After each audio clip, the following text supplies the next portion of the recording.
There we go. Good evening, folks. Thank you for joining Canonn Radio Podcast. This is Carlton. We're back. Hooray! Sorry for the long wait. We had a few issues at the end of the year, and we wanted to make sure that we got things working ready for the new year. And as you can guess, there wasn't much to talk about anyway. This is an unusual show this time. We're actually going to be out of character. We can't be bothered to do anything in game because, well, there's not much going on right now, is there? So we thought we'd just talk about stuff instead. Joining me today, we have our usual crew. We've got Commander Larzok, Pangolin Wrangling, and Sovereign Winter. Good evening, gentlemen. How was your new year?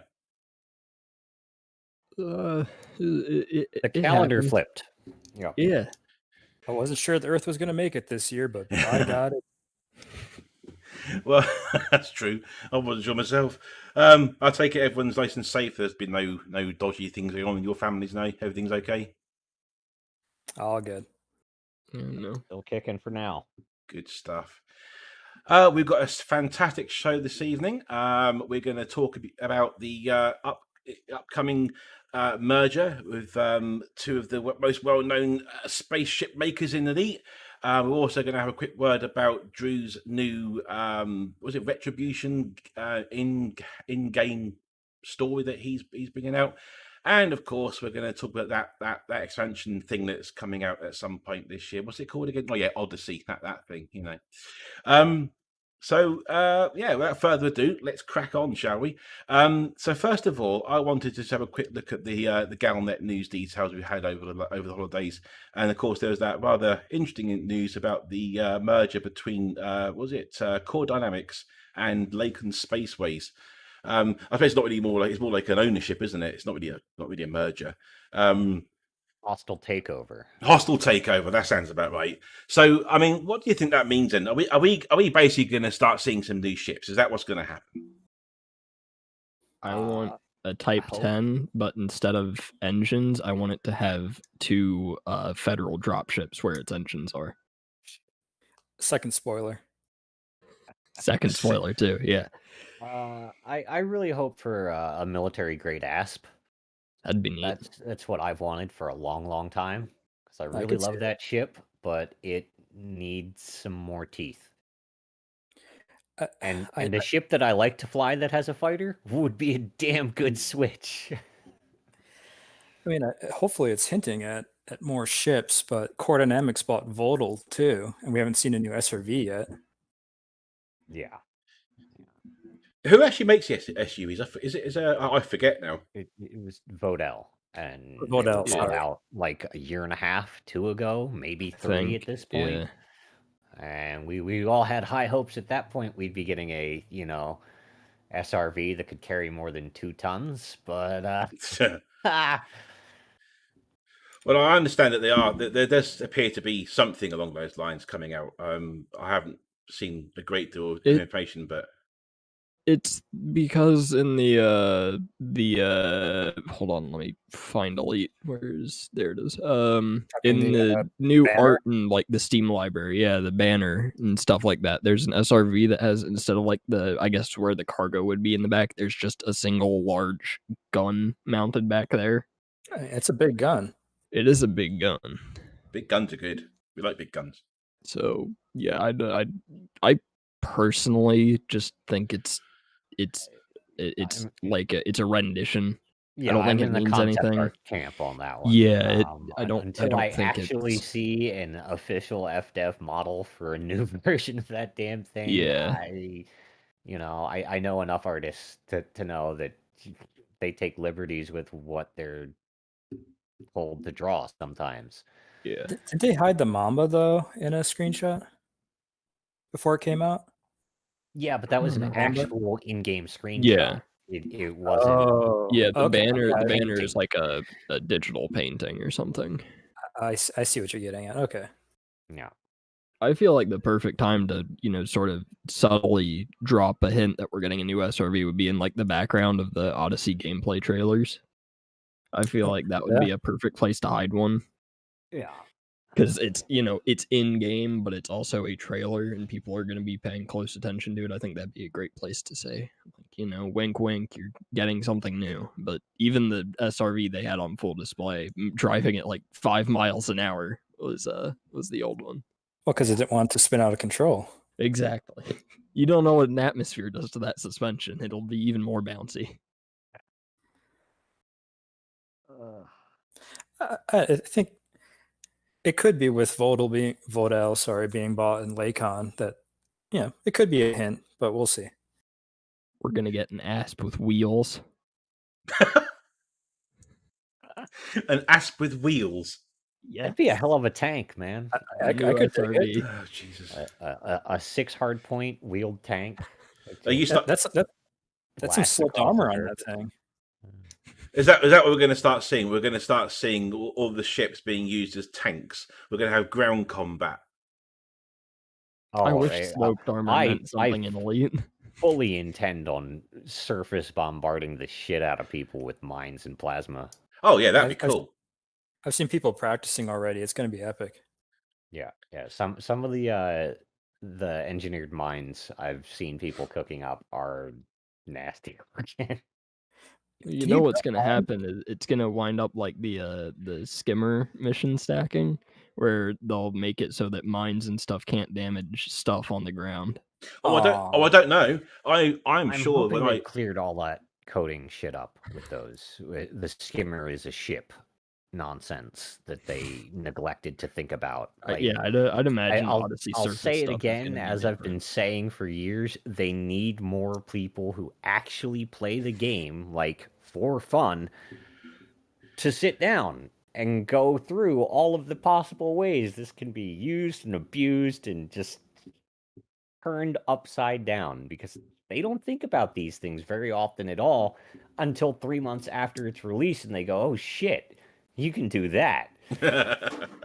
Oh, we'll figure it out for sure. Yeah. Oh yeah. Do you not think they might have learnt from their mistakes then through the Odyssey? Do you reckon they might have done exactly the same thing again then, and they haven't like made things balanced? I would hope they've learned, but Prove it to me. Not to be rude to them, I wouldn't put it past them.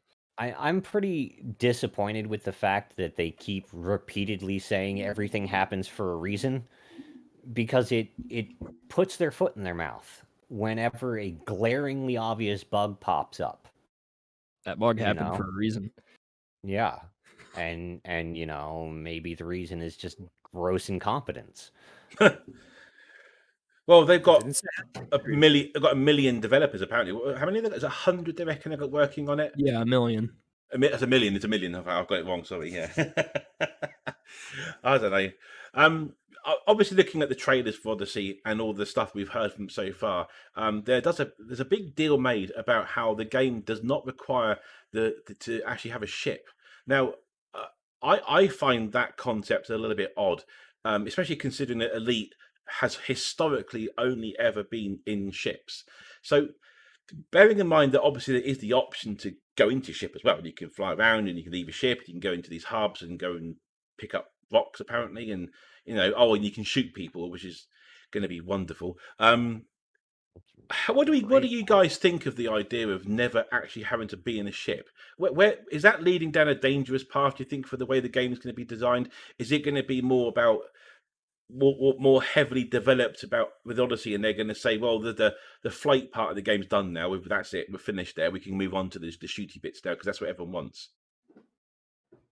I don't see it being a serious problem. Like, they have to look at the potential for growing the player base. Anyone who wants to play this as I got a spaceship game already owns the game. If they want to be able to market the game to newer groups of people who don't give a rat's ass about spaceships, this is the way to do it. Well, let's be honest, it looks like Call of Duty in space. That's okay, as long as it, doesn't get re-released every 6 months. I'm okay with that. As long as it works.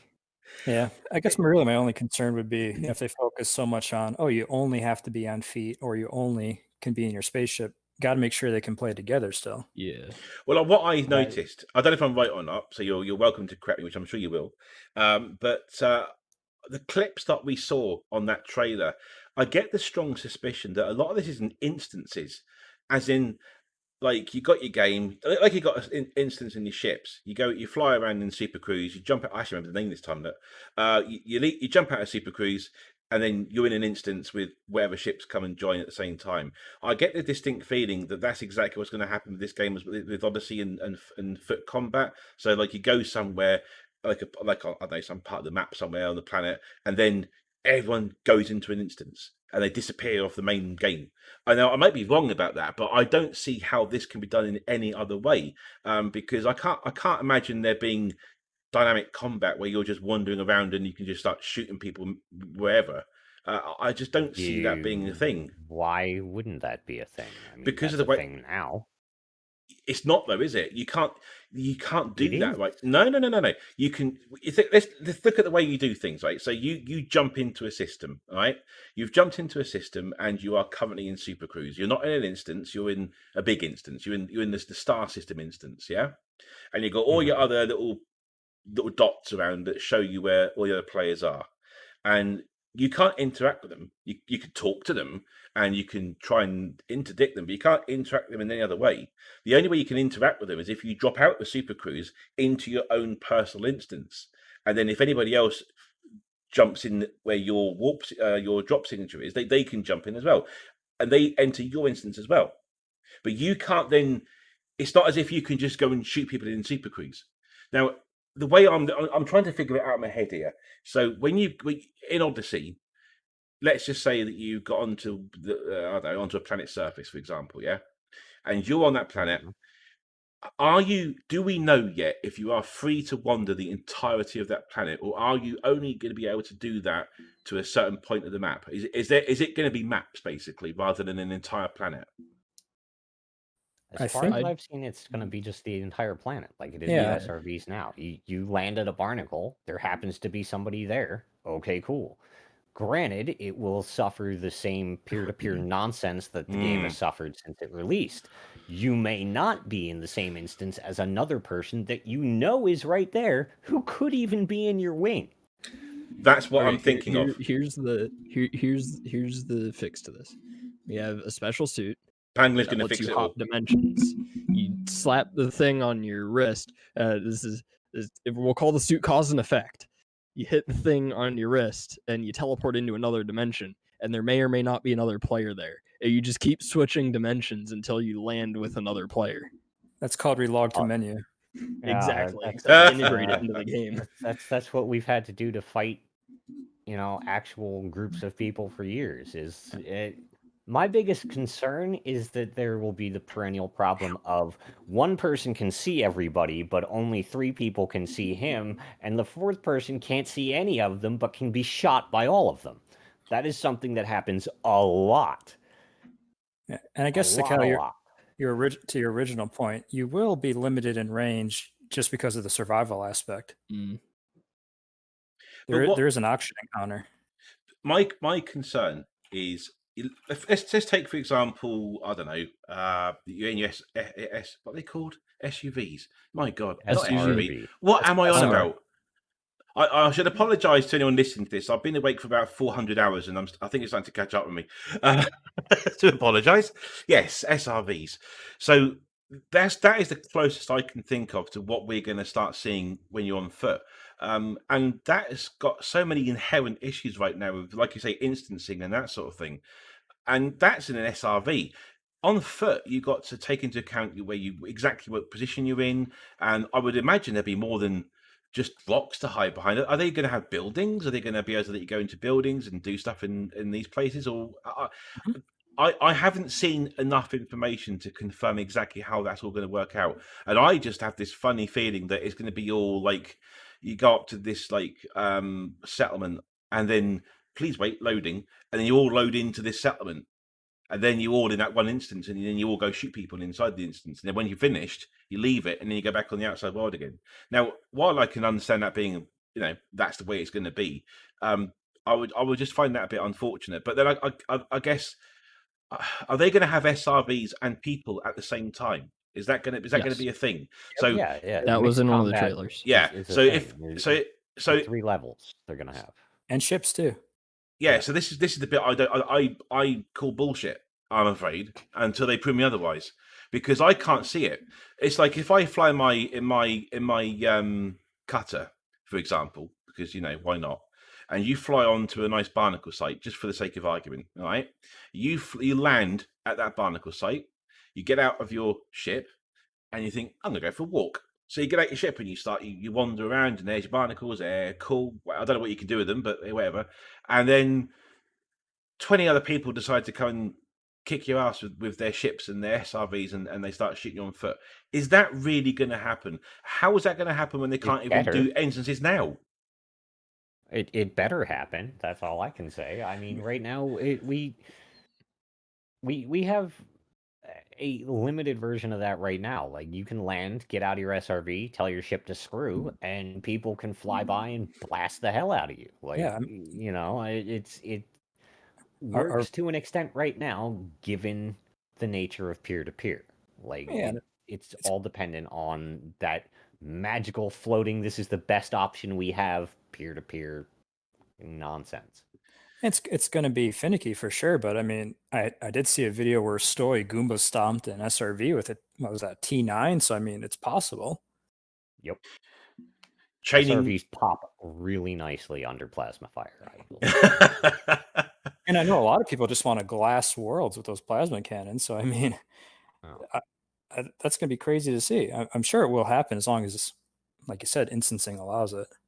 I don't know. It's just this instant thing. I don't know. Training Ranger. You don't play open enough. I don't play open enough. How any of it works. To be fair, that's not fair, because I have been an open and I have been involved in open stuff. And I remember a particular time where we were doing the whole barnacle thing, and we were trying to, watch the old Thargoids coming down and doing their thing with the barnacles. And there was a particular point where there must have been about 20, 30 ships all hanging around waiting for it to come down. I don't know why we did that. There must have been a reason. I think it was just because it was a brand new thing and we hadn't seen it before. Giggles, and it was cool. Yeah, and that was fun. No one killed it. No one tried to kill each other, which is quite nice for a change. Everyone just basically started doing dances with their buggies. That's how you do. So one person got a stray shot at the Thargoid and it cleansed the planet. No, the Thargoids didn't attack. I think that I remember. I've seen it. I've done it. I remember it was a lot of fun.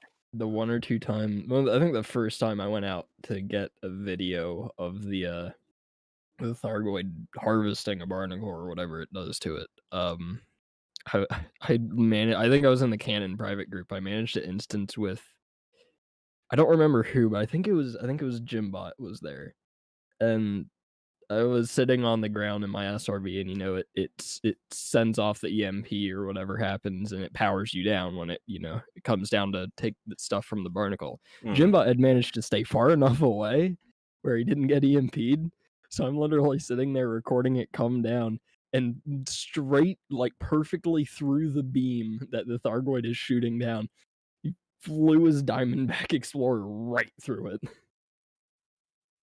Right as it happened. Nothing happened? I think he just hit the ground. I don't think he shut down. I don't remember. No, you don't shut down unless it actually pulses you. Okay. If you manage to evade the pulse radius and then boost in on it, it can't do shit to you other than turn on you and attack you. Does it turn off the SRVs though? I thought you could still drive around. Oh, that does? Okay. Yeah. They come back quicker though. Maybe that's what it was. Okay. Did Thargoids attack you in your SRV? Yes. Not unless you shoot them. Okay. I remember. I was gonna say, I never got attacked while I was in my SRV, but I've been at one of those situations where there was like 20 or 30 people at, when we only had like 3 or 4 barnacles known about, and they were just swamped with people all the time. You'd get there, people would be chilling out, cool, harvesting metalloy, scanning shit, and you'd get one person who gets a little bored and says, I wonder if I can hurt that thing. And it goes, and just starts laying waste to every human signal it can see. And you just see SRVs scattering randomly, ships trying to get recalled, blowing up in the air. It's a lot of fun. I remember the first time I was at a barnacle and I heard the Thargoid dropping out of reverse so fast. Yeah. I remember when I went to the Thargoid bases, wherever they are, and I hadn't seen any video clips of it before. I deliberately tried to avoid seeing what actually happened because I want to see it for myself, you know. And I wasn't prepared for the Thargoid to just do a close flyby. That was not something I expected because when you approach them and your senses go all funny and you think, oh yeah, it's just whatever. And you turn around and there's this big fuck off Thargoid just going, ha, yeah, all right. that was fun. I can't remember if they actually shot me or not. Though. I'm sure they could attack me. I'm positive they could attack at that point. Yeah, they look a lot bigger when you're in an SRV. They do. They're big and scary, and I wasn't impressed. I was just going to say, Training Ranger in YouTube chat said that he can't wait for his Armstrong moment. I think the trouble with the Armstrong moment is that you're likely to get shot while you're doing it. One small step for There is some interesting news with that though. I did see recently. It's you get the first. I don't know what they're going to call it. I forgot. Footfall. You get the first footfall tag without having to sell to Universal Card Graphics. So you know that there's going to be people parking in their favorite systems just for Odyssey to drop. Park somewhere then. God dang it. I had to go. I went out there last time when they did the mapping update. Oh yeah, people flying out there. Oh, the Space Cats traditional enemy / parent faction, like the group we broke off of, they made a point of scooting out to our systems when planet mapping hit and tagged all of our system, every planet in our systems before we could get to them, just so that we'd always have to see their fucking names. And you're gonna see it again with this. Oh yeah. I was just looking at Styben in chat mentioned about how his biggest worry is rubber banding, and that's exactly what I was thinking of as well. I mean, it's bad enough as it is now. Oh yeah. And how many? Okay, here's a question for you guys. How many people do you think are going to buy Odyssey that got the free Epic version of Elite? Do you reckon that's clearly why they did it? There's no other reason they would have done this. But do you reckon there's going to be enough people interested in this new influx of commanders, as it were, who are going to go ahead and buy it? And if they do, because I'm pretty sure that the figures were quite a few thousand people got that game. Can you imagine the horrific lag we're going to start seeing if unless they really fine-tuned it, which we know they haven't because it's Frontier? Do you reckon that's going to be a problem? I mean, of the people who got the Epic, I mean, we've seen a few of them join the squad, and I'm sure some of them will stick around and get Odyssey for sure. A percentage, sure. Yeah, I'm going to say under 50.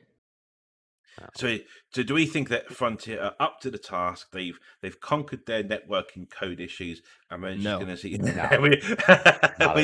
We're going to see smooth sailing in everywhere we go. To be fair to Elite, its networking issues are not as bad as other games I play. Flight sims are notoriously awful for networking. I knew he'd get there. I knew he'd get flight sims in there somewhere. Wait, did he just call Elite a game? Yes. No, sorry, a sim. I don't play sim. What was it I said in general? I don't play sims. I don't play games. I play sims. I am a professional. Everyone heard it first here. He plays games. Pew pew. But yeah, no, I've never had massive lag issues with Elite. I've just had it sort of the servers are working or they aren't. Like I've never had rubber banding problems. No, go ahead. I was just going to say, I think rubber banding isn't a thing at the moment. It's more just instancing is just absolutely broken. Instancing is a big issue, and that I think it always will be. But there's enough ways, at least for me, to get around it. Since I don't play in open, I'm not concerned about PvP outside of whatever CQC version of my life of PvP. Yeah, whatever CQC version of PvP we get. I'm I'm not concerned about it. That we have enough ways around instancing in solo or not solo in private groups. So See, the rubber banding issue is a hell of a lot more noticeable if you're on a lower end connection. I'd if you imagine. have a glorious PC Master Race level, 400 megabits a second connection, you're not going to see shit like that. But normal people who can only afford like $50 a month for internet, it's a serious issue. So I don't associate with the plebeians that can't afford 100 megabyte per second down. Oh, it's also locational. You live in bumfuck nowhere. You don't have options for any. You live in Australia. Commander Bubman in chat said that the update will change it from a sim into a game. That is definitely something that I thought of as well. That is very true. Yeah. It is very true. And is that the way that Elite wants to go? Is that what they're trying to do? I mean, I think my biggest. I don't think it's a bad thing. No, see, this is the thing. Elite, it's been around for 8 years now, is it? I forget how long it's been now. Sure. And in that time, it has absolutely matured. It's grown from what it was to. You can't deny that the actual game of Elite Dangerous, sim, if you want to call it that. I honestly can't consider it's not. It's not a sim. It's not anywhere close enough for a sim. But it could. It's good enough to scratch that space itch. I would say that. Yes. And I think that, as I think I've always said this in every podcast we've ever done, if they only introduced more dynamic content for people to get involved with, then the game would be more of a role playing game, if you like, than just what it is now. It's still the meter wide, inch deep sort of thing, but with the introduction of Odyssey, I think my biggest concern is that they're gonna perhaps concentrate too much on ground stuff, and they're gonna just let the space stuff slide a little bit, because everyone knows, if you look at the games that are being played today, it's all about the shooters. It's all about the front. Look at COD. COD's been around for like a billion years, and it hasn't changed. It's still I haven't played COD since probably Modern Warfare 2. And I literally looked at it the other day, and it's exactly the same. It hasn't changed. With worse netcode. With worse netcode, yes. And I don't know. I don't want to see Elite just turn into a Call of Duty Space Elite Force game. You know what I mean? I'd like to see the Odyssey being used in more of a exploration, and all this sort of stuff, and mining and building and all this wonderful stuff you could do. Can we get an Elite and Earth Defense Force crossover? No. Just no. I don't want to start shooting space bugs coming out of the planet's surface. Well, okay, maybe I do a little bit. All the EDF deploys. Oh dear God! Your fear, Cal, might be reasonable, but we have no proof that is what's going to happen. I know, but it's the trailers themselves. They seem to focus a lot on guns. Well, that's what's going to move units. My concern is that they're going to put as much effort into balancing and making sure everything works right as they did with Horizons, which is little to none. I still think to this day, any mission that has that damn planet symbol on it is fucking garbage, and I won't touch it. And the only thing that has changed that about it for me is that they finally made it so you can nose boop those damn scannable things and scan it from your ship, so you don't even have to get out in your SRV anymore. Now they just need to work on fixing so that the tiny 3-ton skimmer doesn't immediately blow up your shields and half your hull if you accidentally tap the fucking thing. Oh, Malice will do that too. There's a lot of potential for what they can do with the on-ground stuff. Well, if they do it right and pay enough attention to making sure everything works right.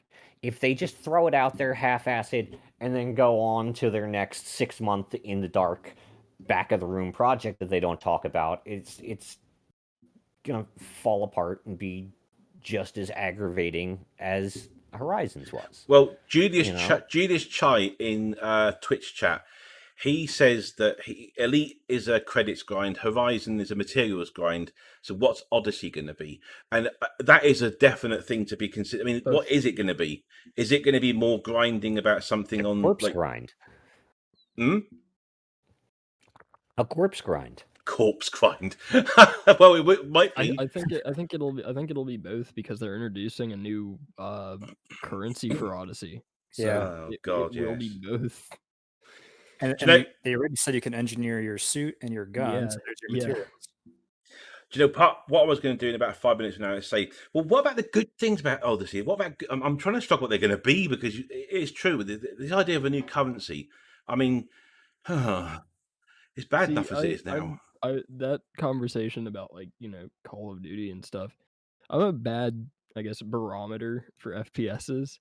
Is like the only ones I play are all fairly distinct. There's Titanfall 2. I recently got Escape from Tarkov, and PlanetSide 2, and that's basically all I play. If they make it anywhere near as clean as Titanfall 2, I will be walking through the roof on how happy I am. I think it's going to be a lot more aim down sights, creeping through hallways kind of thing. Than I want to see an SRV that transforms into a robot.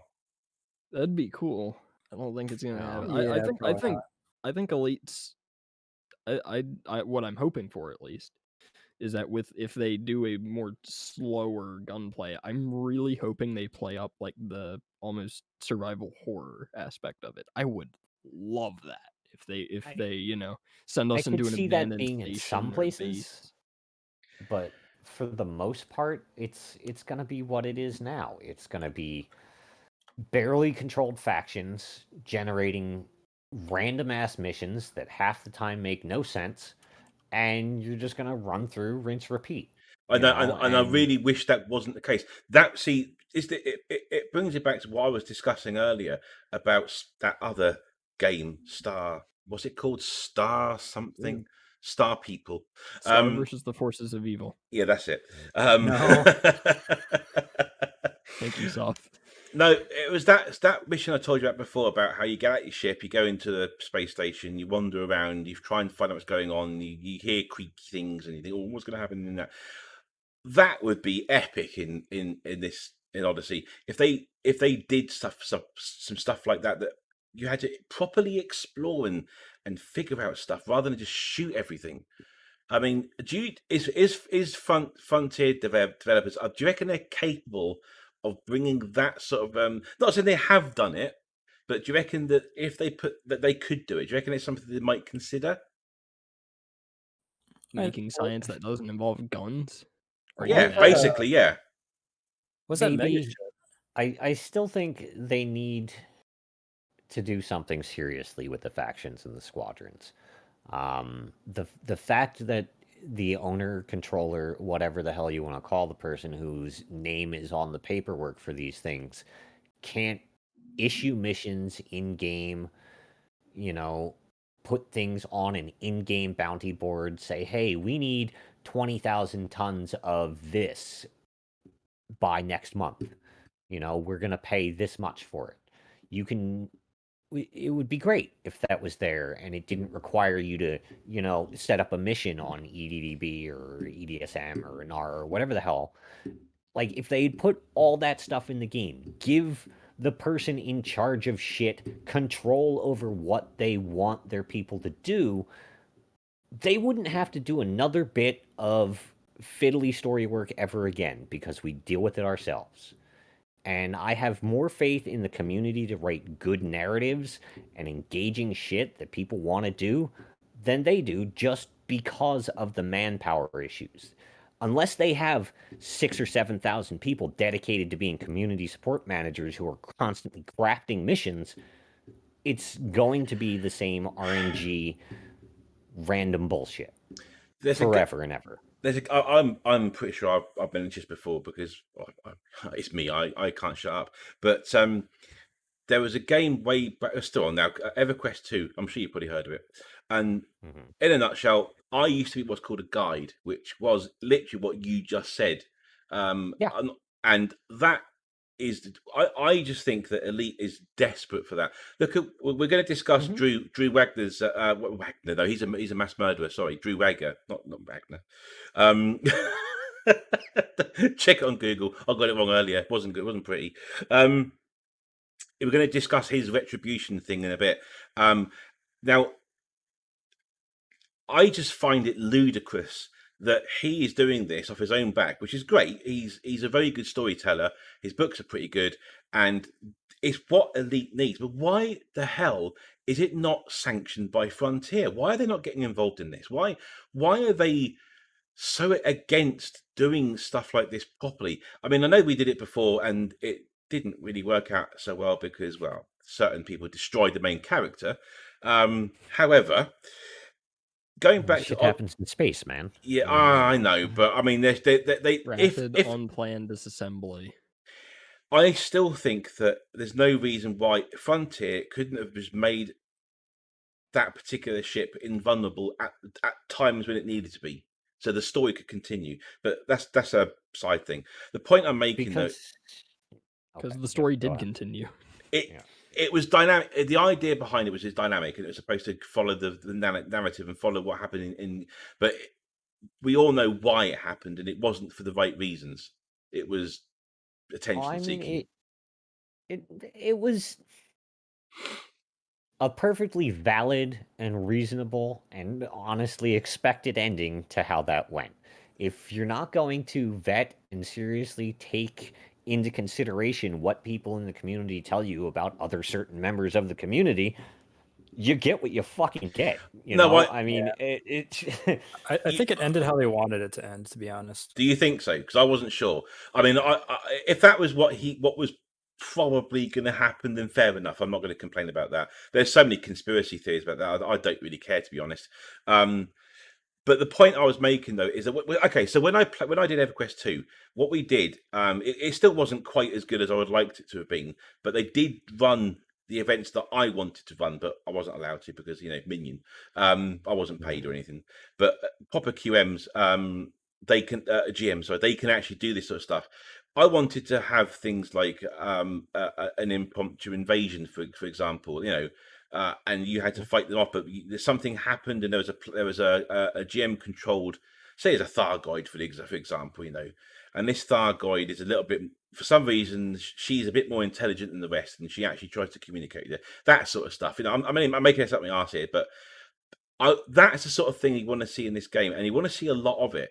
And I think there's no reason on this planet why that can't happen. I guarantee you there are hundreds of willing volunteers who would be more than happy to go through this sort of thing, make up and run proper Canonn, not us Canonn, but game Canonn quests that people could get involved with every so often, fairly regularly, and have a proper these Galnet things, for example. Frontier promised that these Galnet stuff would lead to something, and what have we got so far? Fucking CGs typical again. Bullshit. And it's just like, come on, Frontier. And CGs for stuff no one wants or asked for. No. And it's like who the hell wants more installations cluttering up the tiny ass vanity/memorial littered fucking mess that is Colonia? We have no infrastructure. They're going to drop another 400 carriers on a place that on average produces about 300 tritium a day. And it's going to be a fucking nightmare. I think what this is leading up to is with Odyssey, which is what we are supposed to be talking about. We've lost that a little bit. We're just talking. Are we going? Well, yeah. Are we going to see CGs in Odyssey, or are they going to be brave? Are they going to be bold? And are they going to start bringing more shit for us to do? I don't know. I really hope they would. I mean, like you, I have a decent amount of experience running impromptu weirdness for people, but it is in much more of a tabletop setting. I used to be a moderator for what the hell was that place called? It was called Lupus Grex. It was set in the dark ages of the World of Darkness tabletop game. Right. And there was about 20 or 30 of us on the mod team, and any of us at any time could go, hey, there's like 15 people sitting around in the OOC room. let's all go to the town square. Something's going on. Mm-hmm. And I'd drag 20 or 30 people through absolute madness for about 4 hours, and then we'd be done. Things happened, and that added to everyone's individual stories, and then they went and took things that happened and progressed on their lives, and it changed how things went, and it would be awesome to have something like that. Have a dedicated group of people. Don't even have to pay them, because I do it for free. Absolutely. And, let us have fun. I think their biggest concern is something I see in the current RP that happens in this game, is that everybody wants to use Aisling. Everybody wants to use Hudson. Everybody wants to use these big named characters and make themselves important by association with them. And that shit needs to 100% not be allowed. Certain NPCs should be off limits, fucking guaranteed. No, you cannot touch them. That person doesn't know you exist and doesn't want to. Do your own shit. Yeah, I completely agree. They're just there as figureheads. It's like Star Wars. You look at the Star Wars universe. Okay, let me rephrase that. Look at the Star Wars universe before Disney completely fucked it up. I like the way that the universe is spread out. You got things. Oh, hang on, am I still talking? Yep. I hear. Yes. What happened? My volume went funny. Right, my apologies. Yeah. So like the Star Wars universe, you've got your Jedi, you got your, you got the rebels, you got that, but you've also got the little guys. You got the bounty hunters, you got the farmers, you got all the different types of people, and they exist. They're all there, and everyone's got a story to tell. Look at the Mandalorian. I know some people don't like it as much. I think it's awesome because I like the way that they tell the story. There's a few Jedi now. I just think it's fantastic. It's such a great. It's a brave thing to do because it tells Star Wars. It's a very independent Star Wars story. Yeah, and that's the rest of Star Wars. Yeah, and I think I would have. In my personal opinion, I don't recognize the last 3 films. They don't exist as far as I'm concerned, because they're god awful. So you're saying 7 exists? 1, 2, 3, 4, 5, 6. No, 7, 8, 9. That you said last 2. Did I say last 3? My apologies. Okay. The last anything that involves Rey doesn't exist as far as I'm concerned. You're saying Phantom Menace exists? Do you know what? For all its faults, I still have no real problem with the first 3 films, as in the first 3, because they at least they'd still tell the correct story. I think if they were rewritten and written competently, I agree. I definitely think they would be actually good movies. Midichlorians need to fuck off.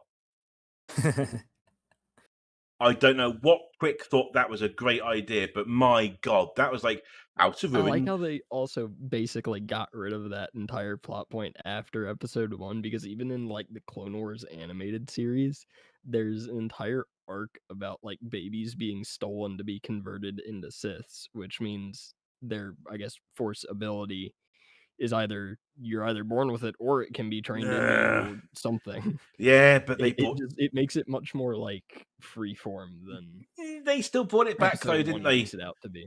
They still brought it back with a child. Small amount. The child, and was it Grogu? He's like made of many midichlorians, and it's like, oh, for fuck's sake, they brought it back again. They didn't have to do that. Just leave it alone. But other than that little tiny thing, finish that. Sorry, what? Finish that series. I still haven't finished that. I better shut up then. It's no more Mando spoilers, man. Damn. No, my apologies. It's what a fabulous! I can't wait for the next series. Absolutely amazing. But anyway, tangent. Point I was making is that the universe of Star Wars is really just like. See, I was right. Story Ben Tommy. I did say 3. You're just deaf, Pangy. See. 2. I know I said 3. I'm going to play it back, and I'm going to play it to you over and over again so you can hear it. But yes, the universe of Star Wars, it covers everything, and that's what I think Elite should have. I think Elite Dangerous needs to start having more stuff going on. Because let's be honest, through all the Galnet articles that we see, we don't really know a great deal about the rest of the unit. We don't know what happens in just average people's lives. We don't see what happens on planets. All we know about is what's happening in like the big factions, and that's it.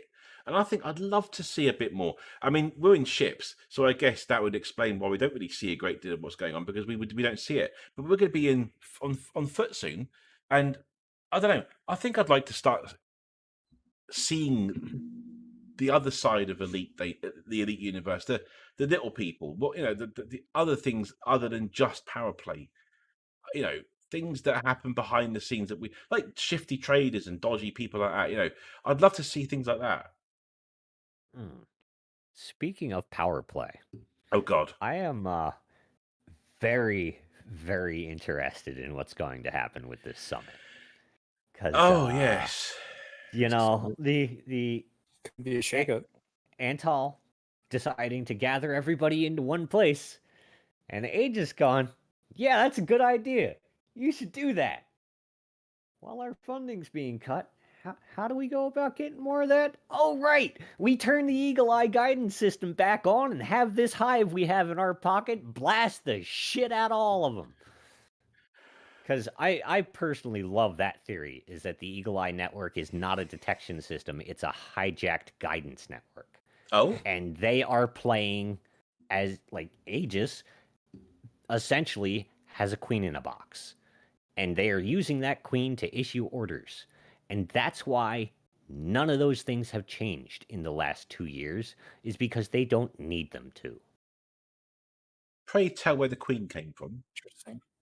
Probably the permit locked system that we haven't been able to get into. That fabled system. Yeah. Well, we know they have queens, so someone along the way found one. I mean, it would make a hell of a lot of sense as to why Eagle Eye hasn't changed yet. Because it's not a detection network. It is 100% guidance.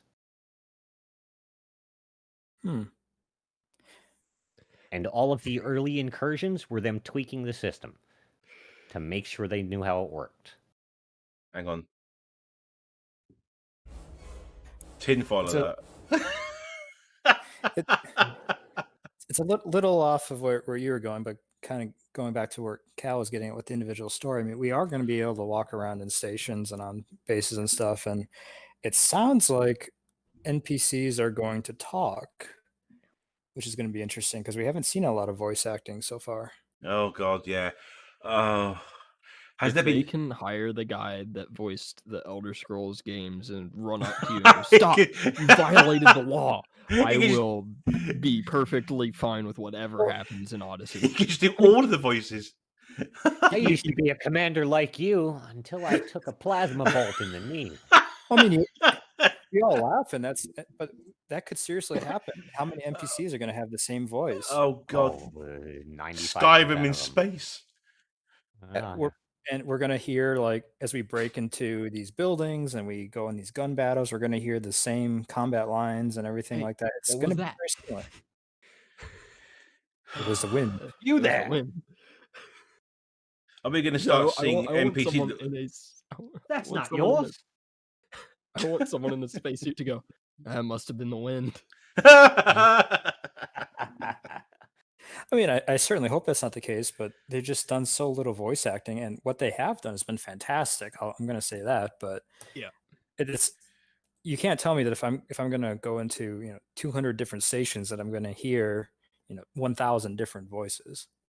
Well, we kind of get that already with the traffic controllers. Yeah.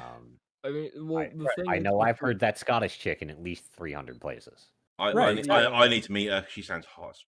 Anyway,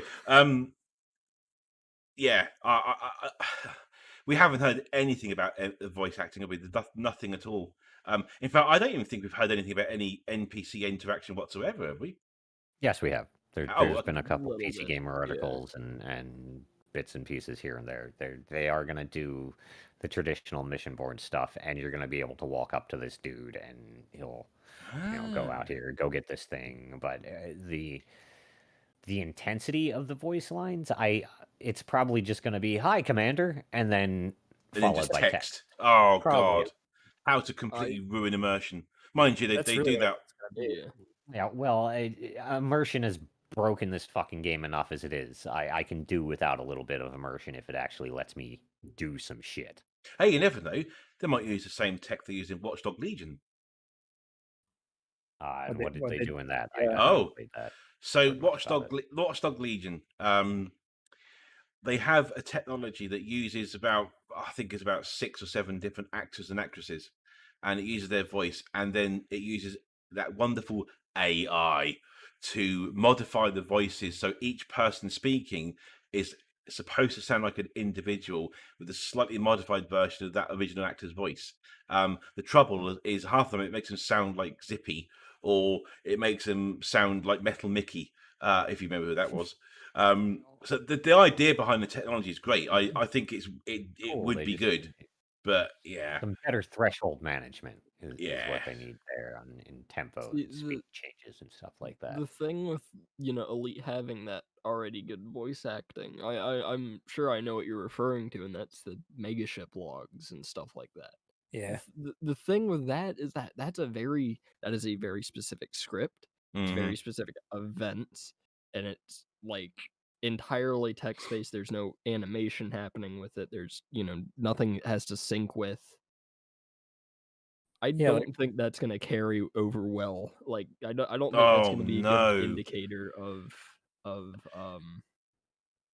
how that's Odyssey's voice It- acting will be. well, it's fair, but we also don't know how much voice acting is going to be, or even if like Yeah. our own commanders are going to have a voice. Oh God, I hope I not. hope we get to choose it if we No, do. I no. want Mordhaus Foppish voice on my commander. Yeah, I like, don't are you want. going to? I don't want to voice my commander. I'm my commander. I'm not going to have my guy sound like some fucking Sean Bean wannabe. We need Phasmophobia in Elite. We need to be able to talk to them through our mics.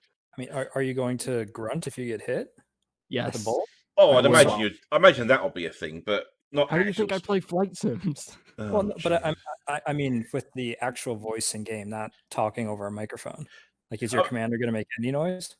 I would imagine he will. I can't imagine that not happening. Like in most RPGs, you get to choose the type of voice you want to hear. I suspect that'll be in it, like that sort of stuff, But when we graduate the commander school in Elite, we get our vocal cords taken out. yes. We No, they don't bother with voices in your clone body. It's that is It's too extra much money they fiddly didn't need to bits. spend. Yep. That'd be quite freaky. You walk around with no voice box. You're just a thing. You just exist. Yep. I just want to be able to hear the commander just have just breathing as we walk through. Someone just constantly. Julius is going to use his clip Hilarious. for the hit. It is harder than you think to get a decent breathing in a Breathing helmet sound yeah. going. Like Yeah. that one play me and our Canonn did. There you go. I did it. There you go. A trip. It was a trip getting all of the sound effects in that to work and line up right. And I listened back on it, and it sounds a hell of a lot better than I expected it would. But it is nowhere near perfect. Hey, I've got my CPAP machine. I could just use that. That sounds perfect. It might put a bucket over your head. With I could do that as well. What was I going to say? Something really important. I forgot what it was now. That's not very good, is it? Let's just move on a bit from that, because is anything good going to happen out of what's the good? I was going to mention this before, but I got sidetracked. There's got to be some good stuff we're looking forward to in Odyssey. Because we've all got For sure, looking forward to sniping people as they wander up to do a thing. I was gonna say, assuming the gunplay in Odyssey is good, I definitely think that Odyssey will bring much needed life to CQC. Assuming they include an Odyssey CQC. Oh, they're going to bring a Battle Royale version, don't you? That would be a lot of fun. They fucking better not. They will. Fucking better not. They will. They will. It'll be 100 players. 100 players. Can you imagine that? Jesus. Yeah. Can you imagine the 3-hour queue it would take for you to get 100 fucking players to do anything? Holy shit. They could definitely revitalize CQC in a number of ways, and the primary one is let me use my own fucking ships. Have different classes.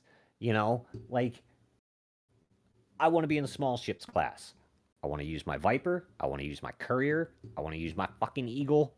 You know, like, hell, let people use the Adder if they're that delusional and think it's, hey, yeah, I can make it work.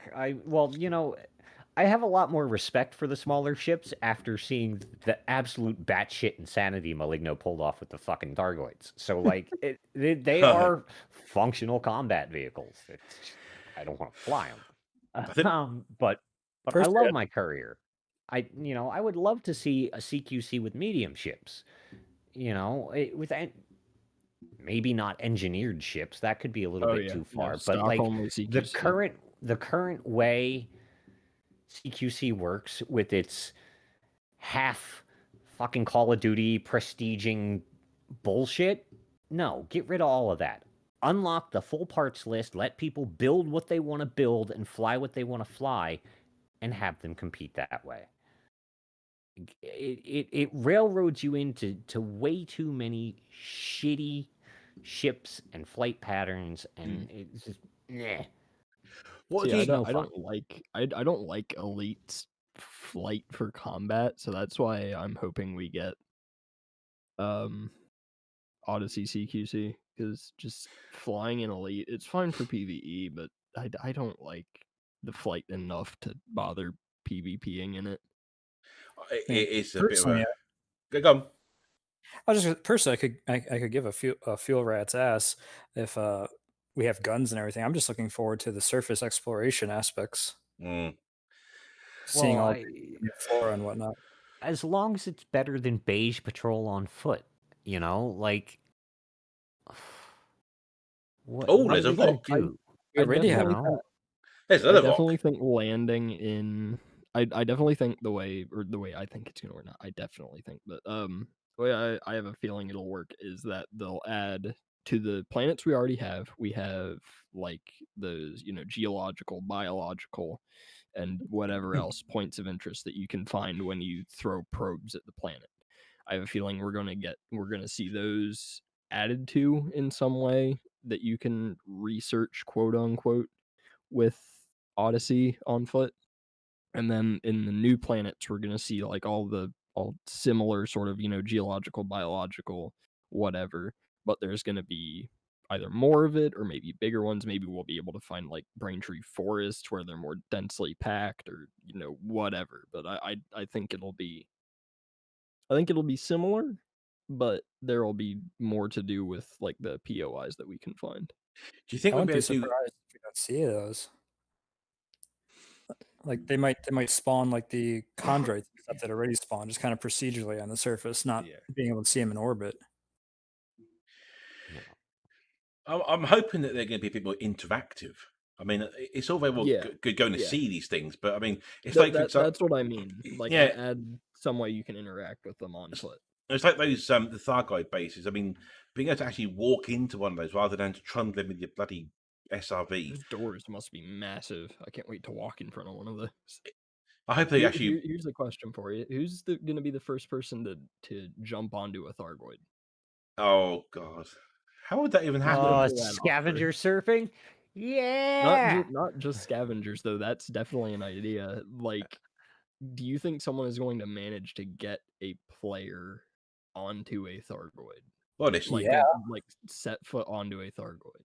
I don't think it's possible. It's something to try. I definitely think it'll happen. If they let us ship surf like you can with the SRVs right now, I could totally see it. Because like something I have plans to do is try to ship surf as far up into orbit as possible, like before the orbital break line, and jump. I want to see how well I can fly. I bet you could get someone on top of something, whatever. It's a Cobra, whatever. Get someone on top of a Cobra, you fly up high enough.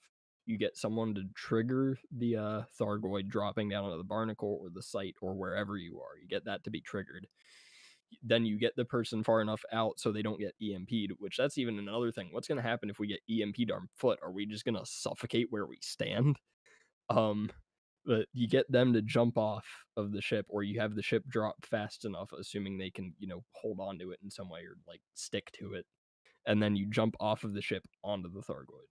That's how I think it'll work. That'll be funny as hell. Just It'll cause be it. amazing to see.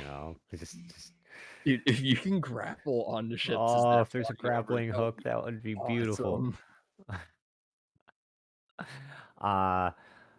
Sadly, I think if we were going to see grapples, like if it were a technically possible thing, they would have done it with ships already. Because anyone who's played any Unreal Engine game with a grappling hook in it knows how finicky grappling hooks can be.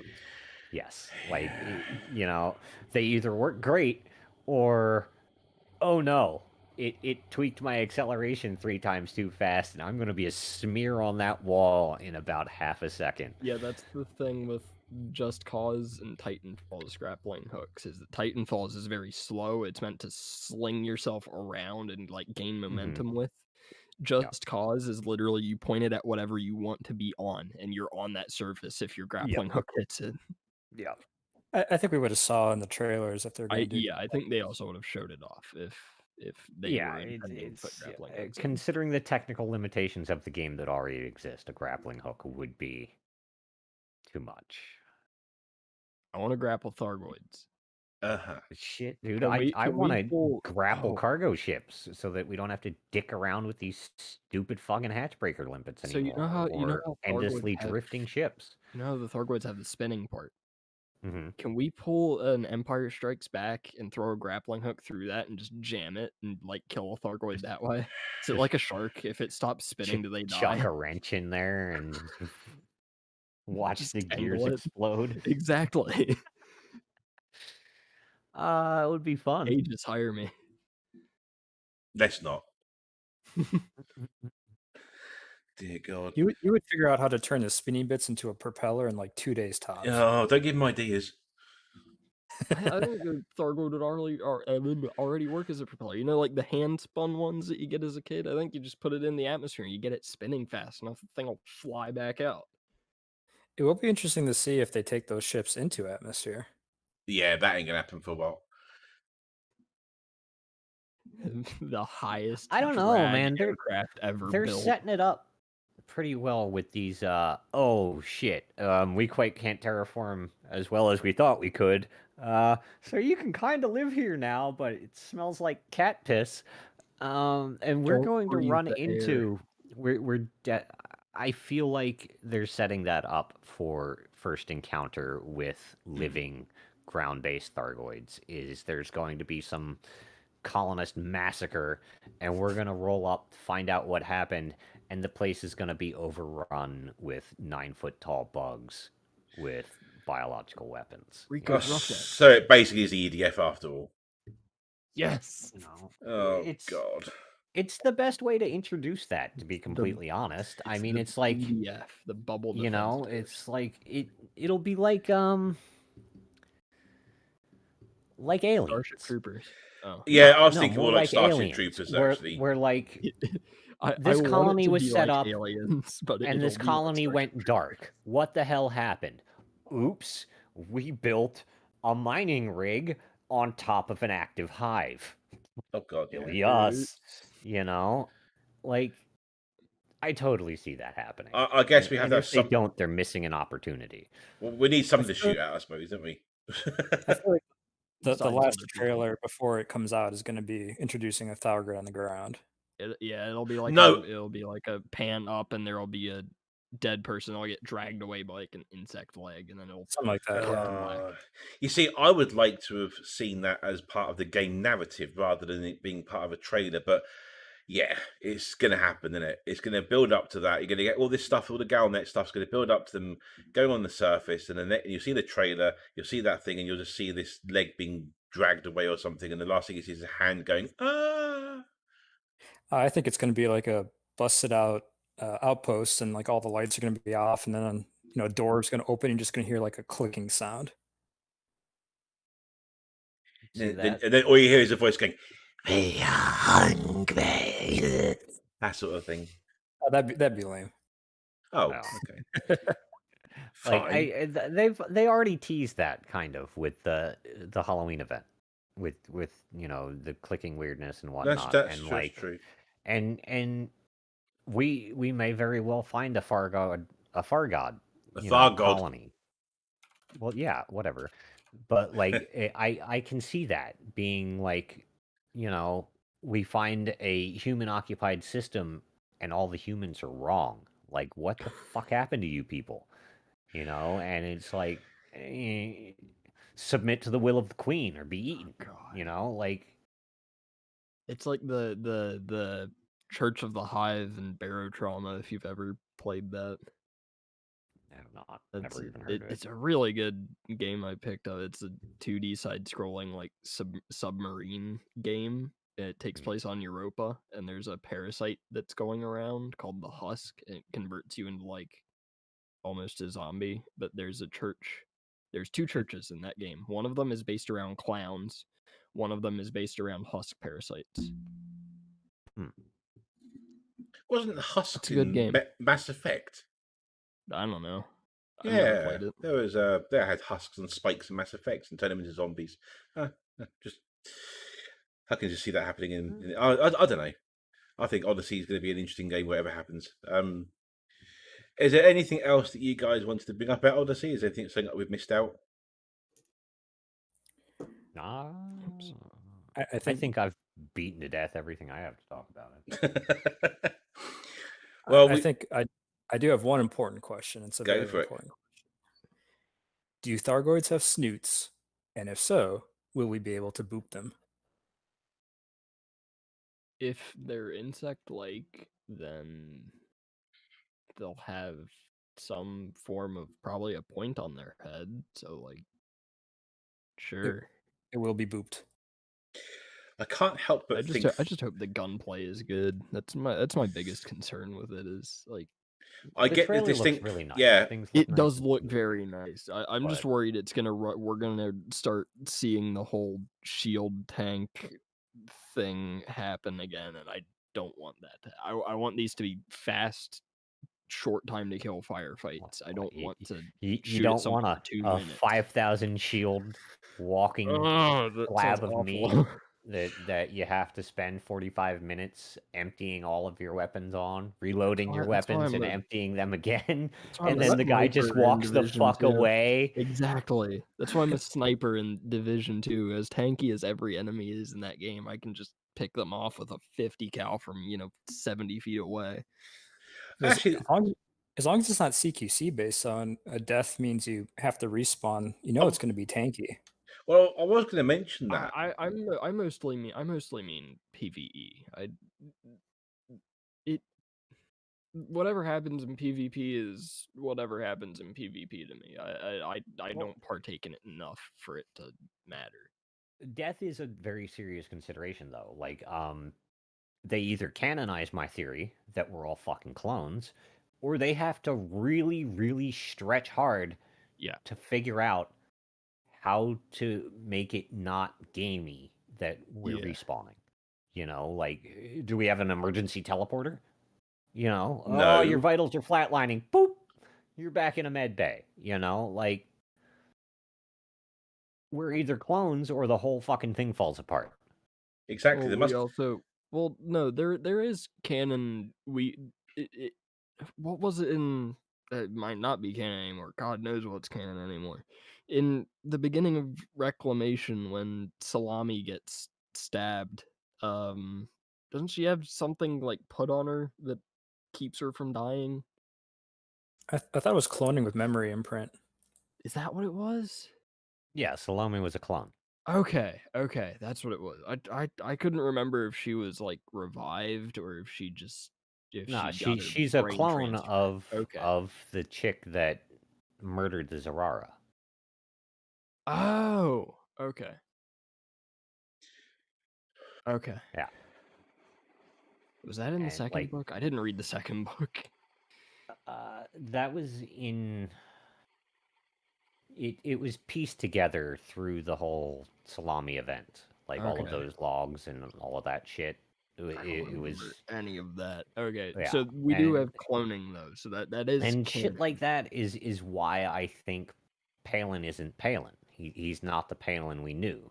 When he got kidnapped, he was flash cloned, and they went with that Cerberus fucking plague lie to explain away the genetic abnormalities of a flash cloned 50 fucking year old dude. You know, like, because his hair, his whole model changed drastically. Granted, that was a graphical update, but like it's fun to make up. Used to be fun to make up the stories to fill in all the holes that FDev has left in the game. Now FDev gets to make up stories to fill in the holes. Yeah. Or just doesn't. And we just gloss over it.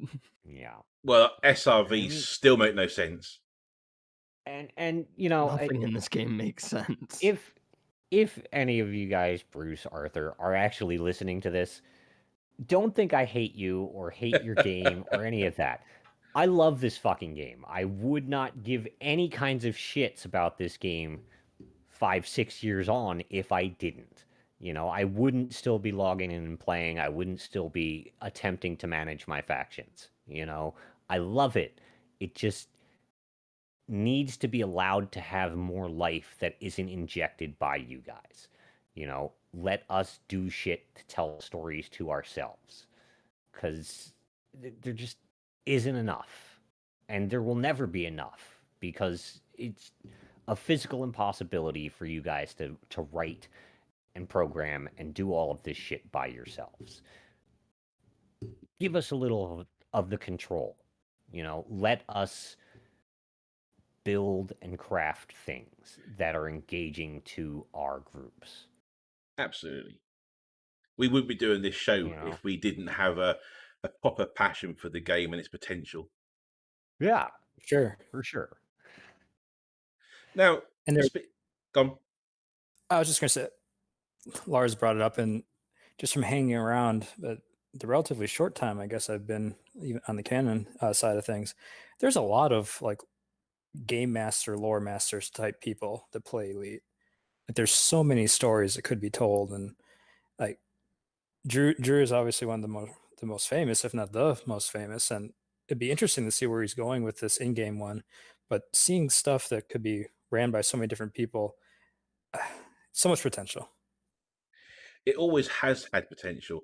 The amount of lore in the game, it's staggering to think about where it all came from. If you look way back in the days of the original Elite game, a black and white little wireframe game made of lines, but it was all set up by the book. That one book that came with the game, that's still, you know, the Dark Wheel, Vax, it's all still going on even today. I mean, you know, it may or may not exist. We don't know. Maybe in the game, we're not sure. I don't think it is, but well, that's my personal opinion. But the fact that is still stayed in the game, and there's a whole massive backstory behind everything, that is still there. And I think it's a crime that Frontier haven't yet made use of that rich backstory and the possibilities that come with it. And I just hope that they're going to start doing stuff with that. I mean, we discussed earlier about how it would be great to have like a player run sort of group, official group that runs this sort of stuff. And you know, there's so many talented people, not just in Canonn, just in general, who have, you know, they've made things for the game. They've made tools. They've written stories. There's all these different groups that have turned up. You know, you got the Buckyball, you got the Fuel Rats, you got so many different types of group in the game. The amount of literacy potential there is staggering, and it just doesn't make sense to me why people such as these, you know, Drew and all these other lot, haven't been encouraged by Frontier, not just to do stuff, but to be actively supported by them. I mean, even Canonn, with the Gnosis, that could have been a lot more than it was. Even the infamous incident in Coal Sector, that was for a brief moment in time, a very brave and good thing to do. It didn't really turn out as well as it should have done, of course, but it just shows that there is the glimmer of hope that sort of stuff could happen. We need unpredictable things with a story to go with it to keep people interested. Not just about power play, not just about engineering ships as best they can, and not about shooting each other, but we need stuff other than just Galnet. Galnet is supposed to be the framework of a story, but we really need people like Drew to come up with the stuff to make that stuff come alive for everyone playing the game to get involved with, in my opinion. Yeah, there's just so much love, like from all the players. People really love this game. They do. It wouldn't last for 8 years if it didn't. Yeah, I'm shit. So we were touching on Retribution earlier, so we should probably look at that a bit more, I think. I don't, obviously Drew, as far as I know, hasn't released any real information about it apart from what it is. For the uninitiated, the idea is that he's going to release a weekly episodic story within a private group that he'll be running himself. Anybody can join that just by I think it's DMing him in game, if I remember rightly. You can also DM, I believe, the character, which is Sassia Bianchi or Bianchi. She's the main character, I believe. She's the protagonist. And the idea is that we are going to basically follow her story. But her family was killed in a apparently meaningless attack. She's the lone survivor. She must, with the help of Elite Dangerous players, find out who is responsible and bring them to justice. So it sounds interesting. I've no idea how it's going to play out, especially being an episodic thing where it's going to happen once a week, from my understand, on 8 o'clock in the evening on a Thursday or something. I think I forget now. What do you guys think? Do you reckon it's going to work? Do you reckon it's going to bring interest in? Is it something that you're going to play yourselves? That'd be a no then.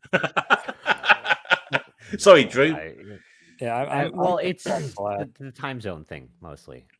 That's fair enough. It's bad enough trying to catch a stream 15 minutes before I got to go to work because they insist on doing them at like 11:30 on Tuesdays.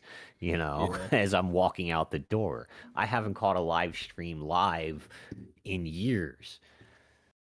My understanding is that he's going to do a Twitch stream live, I think, and he's also going to have like a recorded YouTube, so you can catch up on what's happened. And I understand that there's going to be things to be done in between episodes I don't know how he's going to work that out. I don't know if you've got to do certain things. I honestly have no idea what the mechanics are. He said that it's within the mechanics of the game that's available, so I honestly don't know. So essentially nothing. Fly around in circles and type at each other. Like well, I mean, if it's anything like his lure tour and whatnot, there'll be you can wing up, and they'll probably do missions and stuff to assassination missions, skimmer missions, whatever. It's a good idea, but making something like that accessible to masses greatly hinders what you can do with it. Like it's kind of like what I want. Let us design and build our own missions and shit. That way, like, we aren't all stuck trying to clamor to jump onto this one thing, the only thing that's going on. Like, stop that shit. Beating a dead horse. It kind of sounds to me the equivalent of a visual novel. Because you're just going to watch what's happening. And then if you want to get involved, you can talk to the NPC. He calls it an NPC. It's not, is it? It's just Drew in a ship. Non-you character. I think that's the problem I have with the whole thing, is that it doesn't matter how well it's done. There's nothing special about it's just another commander. But it just happens to be playing the part of an in-game character, which is a clever thing to do. I just really, really wish that Frontier had given him some tools to do it properly, because then it would be epic. It's frustrating. Here's my question for you with that. Does Frontier have the tools to do it properly? Yes, of course. They just have to unlock them. Yes, absolutely. 100%. Give us the mission generation tools. No, I meant like have a character. Why not? Unless you were talking about that, because when they did the whole salami thing, even that before was salami, someone there was flying around. back in the early days of the Pleiades, there were a couple people running these NPCs on the PC side, which is a whole nother fucking thing I won't get into, that random people ran into and started talking to, and it led to various little puzzles and missions and shit. Like, I don't know if anybody else remembers that, but it happened. It was very weird and random, and half of us didn't believe it fucking happened anyways because it was so out there. It was like, what do you mean? No, they don't run NPCs. You're full of shit. But they did. And they just haven't gone back to that yet. And I don't know if they will, if they can. It'd be cool. You know, I would love to see a horde of community managers actually doing shit other than just moderating that festering hole of a forum. But, you know, I don't know why they won't do it. I think it's because they don't want to commit to something that they don't know. They look at Galnet. They stopped Galnet. Now, Galnet, I will give the writers their due.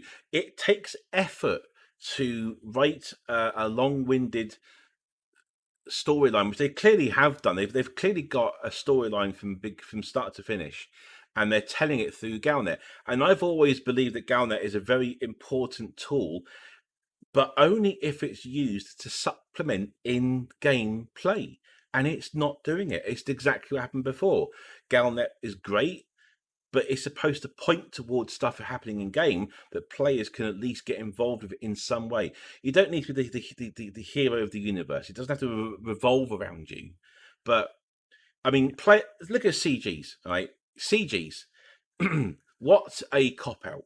They always have been the most ridiculous waste of time, in my personal opinion, because the only benefit you get out of it is credits, nothing else. I mean, that one we had recently, collect 5 billion of these and we'll do a station. They were going to build the fucking station anyway, regardless. They just were. It wasn't not going to happen. And I think the trouble is that because they have zero effort involved, because all they got to do is wait for a bit, press a button, instant copy paste of a station. That's literally what they do. But there was a brief, look at the stations, they're on fire. When Thargoid attacked, for a brief second, I was thinking, fuck me, this is really cool. And then it was like, oh, actually, no, it's not, because nothing's going to happen, is it? I'm not going to be attacked by Thargoids while I'm trying to come out of it, because they can't come into the same instance as me. Oh. They need to turn the health and shields back on the stations and get rid of those bullshit fucking guns. Yeah. And let us destroy them. They won't. They'll never. Down. Yeah. Like, it was the biggest shame when they got rid of UA bombing, because it was one of the only methods of player agency we had to do anything in this game. I want to oppose this. How? Nuke the station.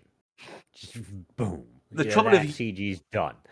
I go along with that. The trouble with UA bombing is that it was an unintended side effect. It wasn't a deliberate mechanism for that particular purpose. It was fuck it, they can do that. We didn't realize that. Oh well, we'll just go with it for a little while. That's not needed. We need, and that's why they need people who play the game and can think of ways to abuse it, because they didn't think what would happen with UAs would ever happen. They figured, oh shit, these things do damage to stations. Nobody's going to want to sell those now. That's bullshit. That became a vital tactic in many a war in the early days. Yeah. You want to shut those fuckers down? Bam. They're done. They can't do shit until they bring that station back. And that was cool. It sucked when it was, PC players bombing Xbox factions when we didn't have access to the surface to get meta alloys. That was shit. But, it was cool in the fact that it could be done. And now even that is gone out the window. Lockdowns don't do what they used to. They've totally invalidated that state. You know, like that used to be a viable tactic. What are we going to do to stop these assholes? Throw them into lockdown. Then they have to fight the lockdown before they can do anything that they were doing. Now it's just a free, here's double the bounties, so this lockdown is going to vanish in about 48 hours. You know, and it doesn't stop all the services at the station like it used to. They've offer caved. double bounties? They do now, yeah. Oh my god. I need to go to a lockdown system. Yeah. Wait. I didn't know that. Oh, cool. Yes, lockdowns used to seriously damage what services a station could offer because criminals are running rampant.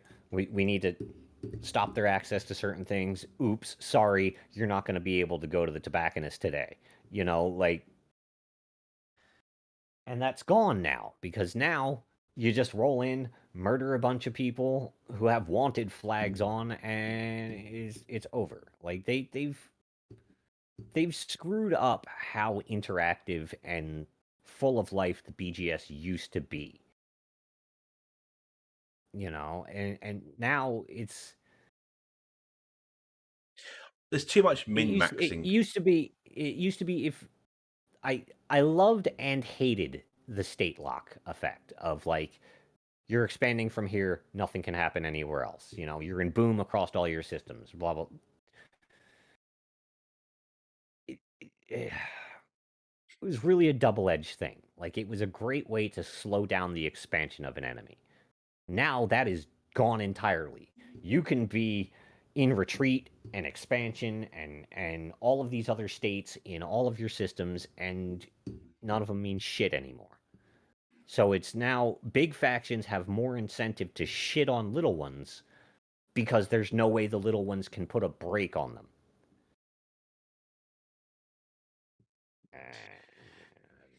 Not that I get. Yeah, I don't get particularly involved in power play personally, but I can well, see no, this isn't even power play. This is interfaction politics. Well, you know, yeah. like there are whole other realms of shit that go on that don't get talked about. Like there's been an over year-long running war in Colonia, and Frontier doesn't give a fuck. Have more useless installations that nobody wanted, nobody asked for. We're going to put them in there. They're going to fuck up all your BGSs even more. And then in 3 months, the scenario is not going to work anyways, and we're not going to fix it. I don't like it. I hate it personally. I did try it for a few months, and I just got so bored that I just gave up. But it's why EVE is so successful, is they encourage all this crap.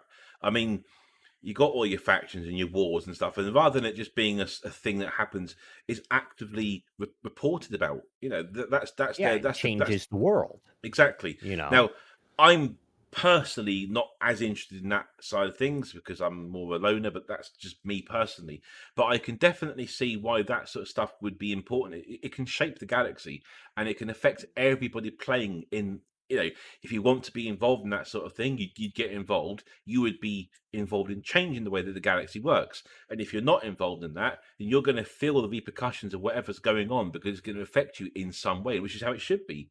What seems to be going on to me is what you lot get up to has fuck all to do with the galaxy at all. I could just fly through a war zone. No one would care.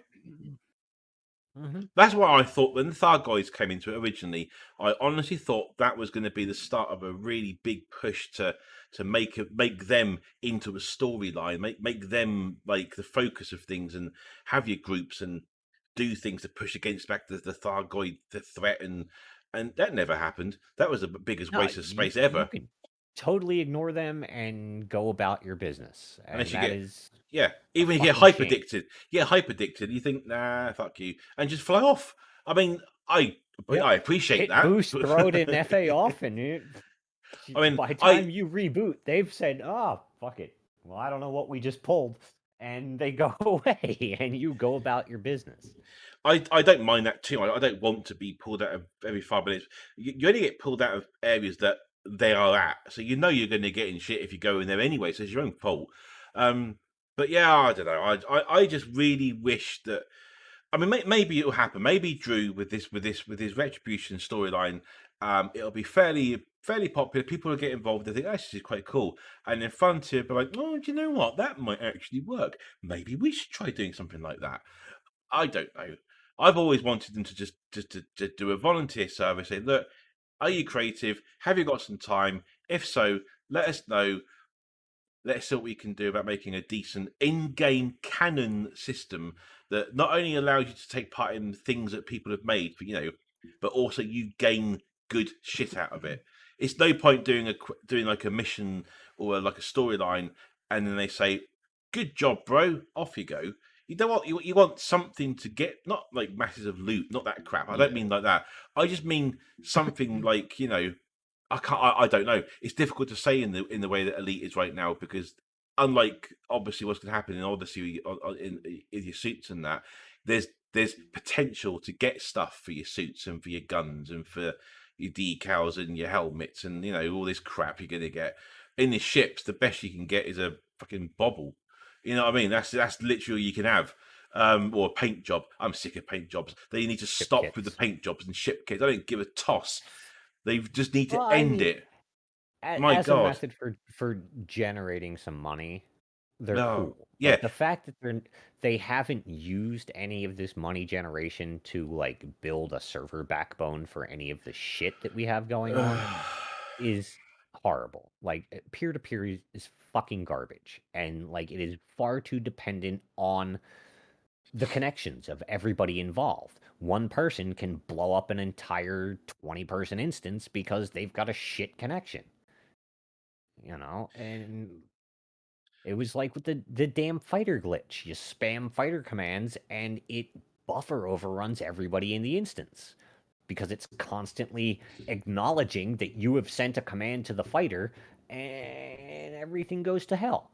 I don't know if they've fixed that yet, but it was a serious problem for a while. They've just built a game that on a system that was not designed for this game. It's clear as day that it was not designed to have what the epic proportions of what it turned out to be. I think everyone agrees this should have been some sort of a cluster server system. It should have been. It was a ridiculous concept to begin with, that they have everything instanced. It's cheaper though. That's the thing. I mean, don't forget when Frontier first started off with this whole venture, it was a Kickstarter. It wasn't even like a AAA gaming publisher with all this money. They were pretty small back then. So I can understand the reasons for the choices they made. The trouble is that the game has grown so much now that it's out. There's the engine, the Cobra engine they're using, and the network system they've got. Obviously, is out. The game's outgrown that now. It's so far beyond what it. I mean, I honestly think Elite 2, get it done. It should have. The game Odyssey. world is too big. The game world is too big. They did the whole permit system shit backwards. Oh, that was ridiculous. Yeah. They should have locked off like 6,000 light years. This is your play space.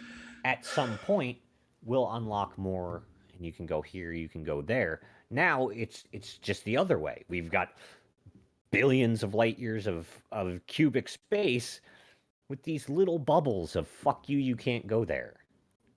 Like, why? What is so important about right there? Why haven't you used or unlocked any of these fucking things in the life of the game? What future content? Where is it? What is it gonna be? Why the fuck isn't it here yet? I honestly believe that Frontier... That's where they're hiding Elite 2. Yeah. Elite Dangerouser.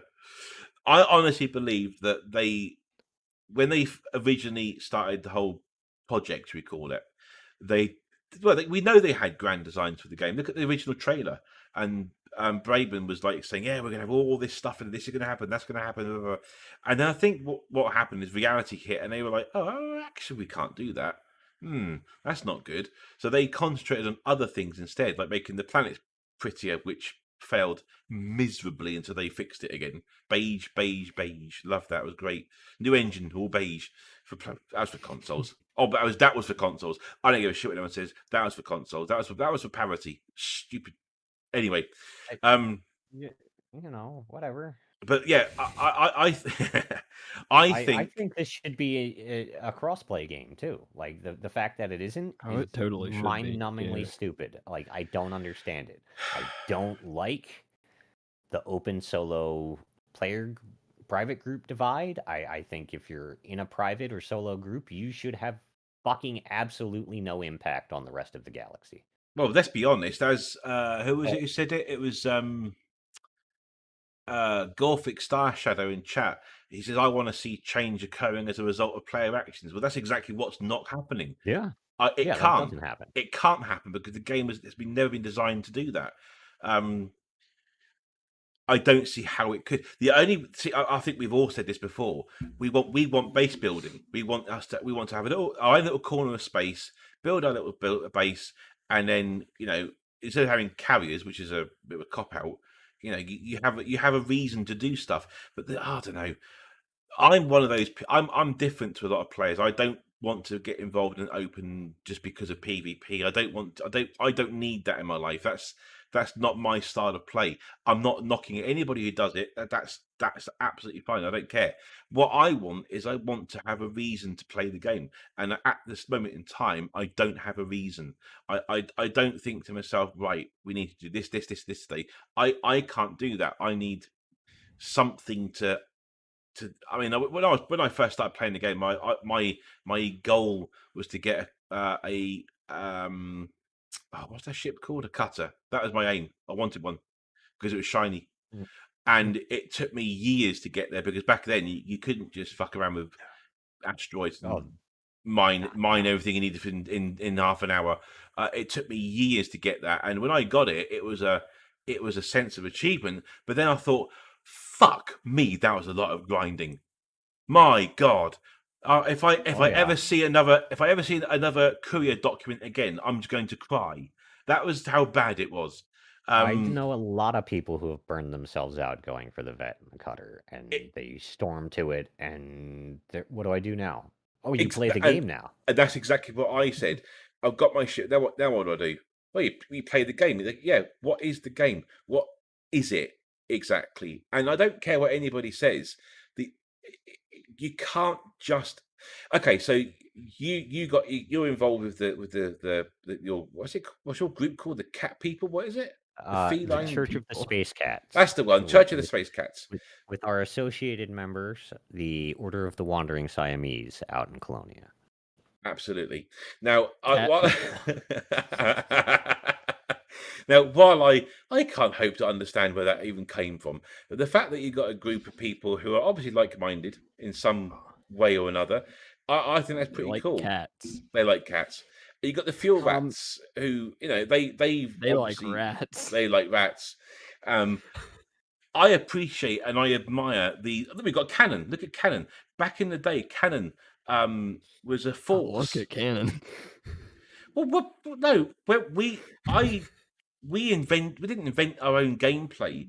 We actually took what Frontier dropped in front of us and we made a thing out of it. I still marvel at the quality and creativity of some of the members to do what we did. I mean, I didn't do a great deal, if I'm honest. I tried my hardest to decode some of the crap, and then it was a case of, oh no, it's this, and I'm like, oh Jesus Christ, that was. I don't bother trying at this point. I just watch people do it.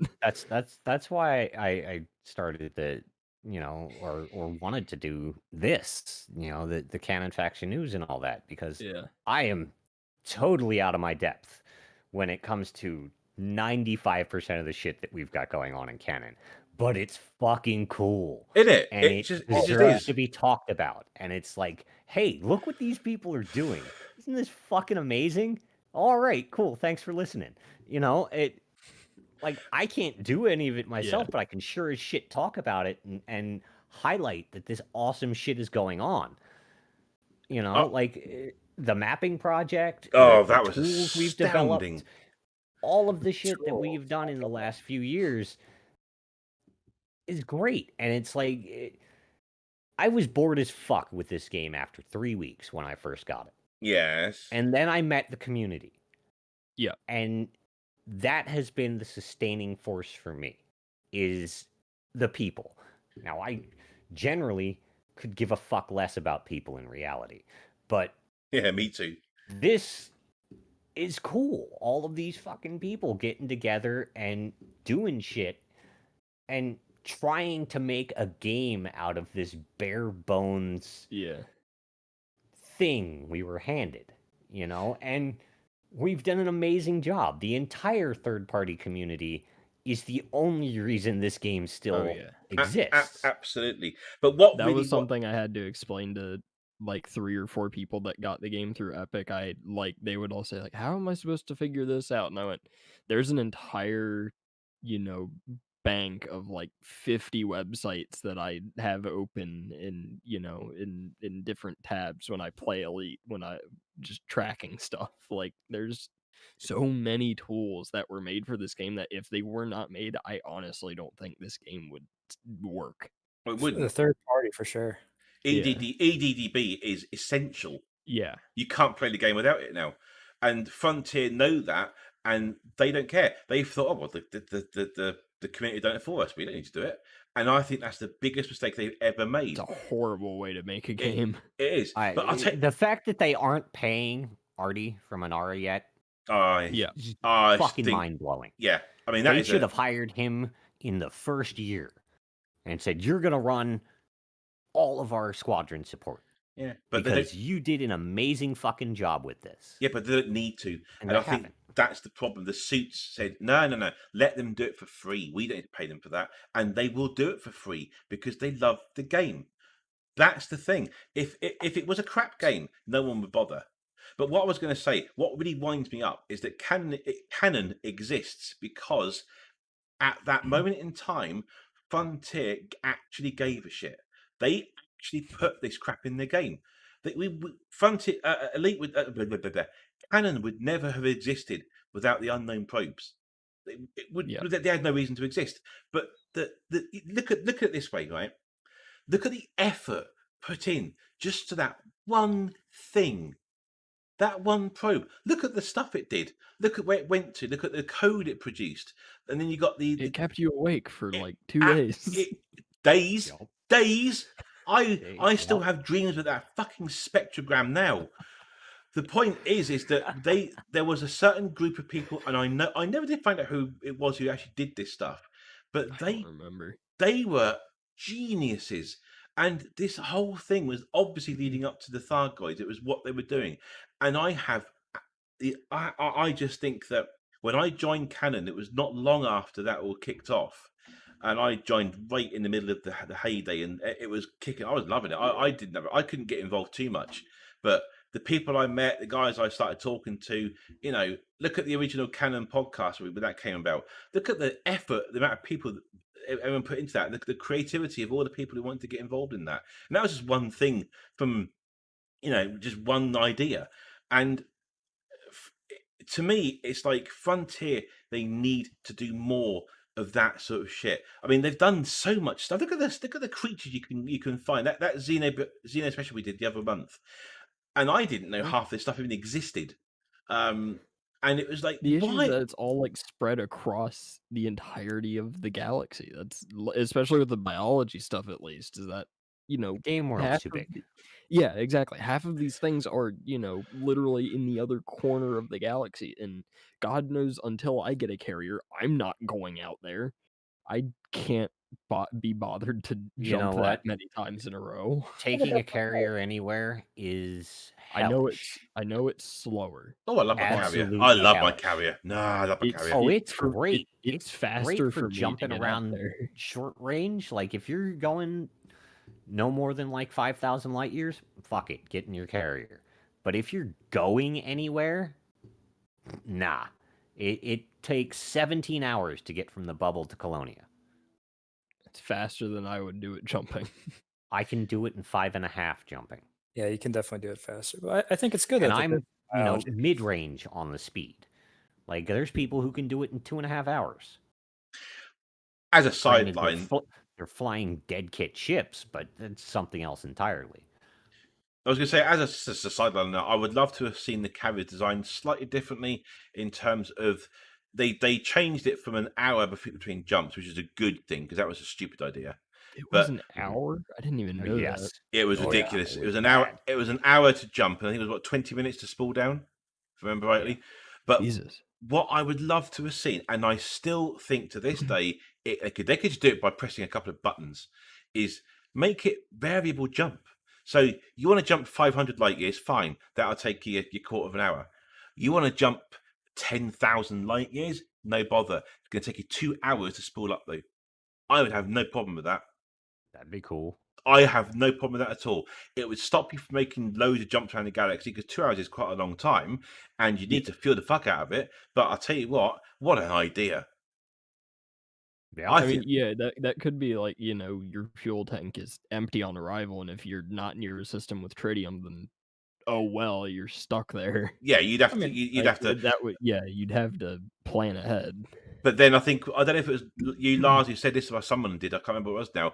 But that would be pointless without some sort of auto fueling system. Come on, guys! Auto mining. We need something like that. We need some sort of carrier system that allows you to go and get some fucking treat. It wouldn't be quick, but I think I said on one of the other streams, I would pay another $5 billion to put a dredger head on my carrier and park it in a ring and leave it there and just let it mine. Here's an idea. I'm gonna steal again another idea from Warframe. Oh, good old Warframe. In one of the updates that's coming up, they're adding an AI crew to the Railjack, and you can equip them with weapons that are in your arsenal, weapons you've already modded and like actually made work well. You can give them to them to use. You can give the AI, these NPC crew who you are, I assume, supposed to be attached to. You hire them. You can customize how they look. You give them your own weapons to use, so they're actually good. If we could hire an NPC crew to staff our shit, to staff our you got the carrier, first time, and then fly like, say like I have this asp and I designate it, this is a mining asp, and you put a pilot in it and you say, go mine that ring, bring back whatever you find, or maybe say, only bring back stuff that's above this galactic average, or maybe that's getting a little too in depth for whatever, but like just give the solo carrier owner something to do with the carrier besides be a mobile garage. I would love to have my fleet of Vipers flown around by a bunch of NPCs. I have like 10 to 15 Viper 3s, if not more, because I needed them for module storage before module storage was a thing. And just to be able to let those be used, or even sell them to people. Park that thing outside Noob Zone and be like, hey, you want a good ship? Kid, you want to buy some engineering? Yeah, pretty much. The main problem, obviously, is that we all know that these carriers were never designed for any of this shit because they were designed for squadrons. Yeah. Frontier, they didn't put the knee. Yeah, going all the way back to what Lars said about like having squadrons being able to run missions and stuff like that. There literally right now is no purpose to squadrons. They exist in just for a tag on your ship. It's for a tag. Yeah. Or there is. I guess. Well, yeah. I mean, like the exploration and ranking stuff, but the fact that they didn't take any hints from any of the massively multiplayer games that have guilds in them for the last 20 years is just maddening. It's like they expected us all to be basement-dwelling, friendless fucks who had no desire to interact with anyone else. Oh, is that why? And, it's just... Like, look at World of Warcraft, for example. You have some amazing guild management functions with that. You have a bank, you can buy a bank, you can expand your bank, you can give all of your members a weekly allowance that they can use for repairs and buying raid potions and shit like that. None of that is a thing in Elite. And, the fact that for years They said, oh, you can be a bounty hunter and a mercenary and all of this shit with no way to pay anybody to do any of this shit other than, come meet me outside and I'll dump you like 300 slaves. Like, what the fuck? Yeah,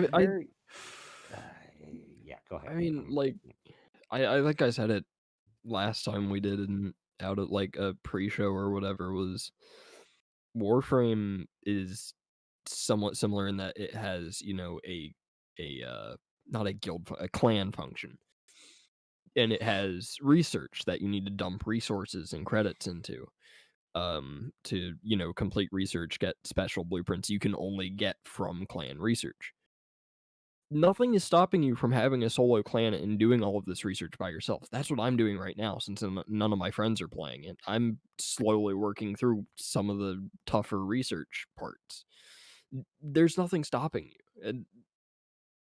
And I think it would have been fine if they had tied squadrons to carriers, as long as they had, you know, as long as they let single person squadrons have a carrier and, you know, but have to deal with the, I don't know if there would be a different cost scaling or what. The way Warframe does it is the more people are in a clan, it starts with 0 to 10. I think it's 10 to 25 and then like 25 to 75 maybe.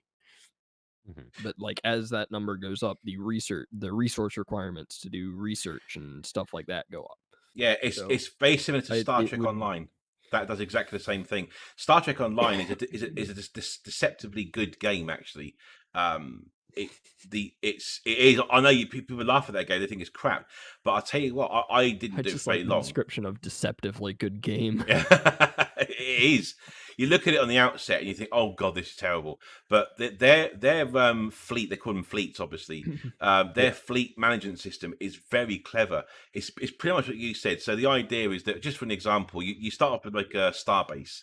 A guild gets a starbase or a fleet, and then the idea is that you can build it up with extra things. So you do, like I say, you pour resources into it. You do certain things like quests or missions or whatever, and it's all like a big fleet thing. And ultimately, the idea is that you can then build up, and then you can get to these other parts of the modules. You can get like different rooms, if you like, and ultimately you can get fleet ships, like the same as what you can get like in normal game, but they're much more powerful, and you can only get them if you are part of a fleet and you've done all this other stuff as well. So it gave the whole guild or group a target to aim for while playing the game. And I think that is a very good way of doing this sort of stuff. It sounds very much like what you were discussing. Elite has literally none of that, because A, the mechanics aren't there, and B, there's no reason.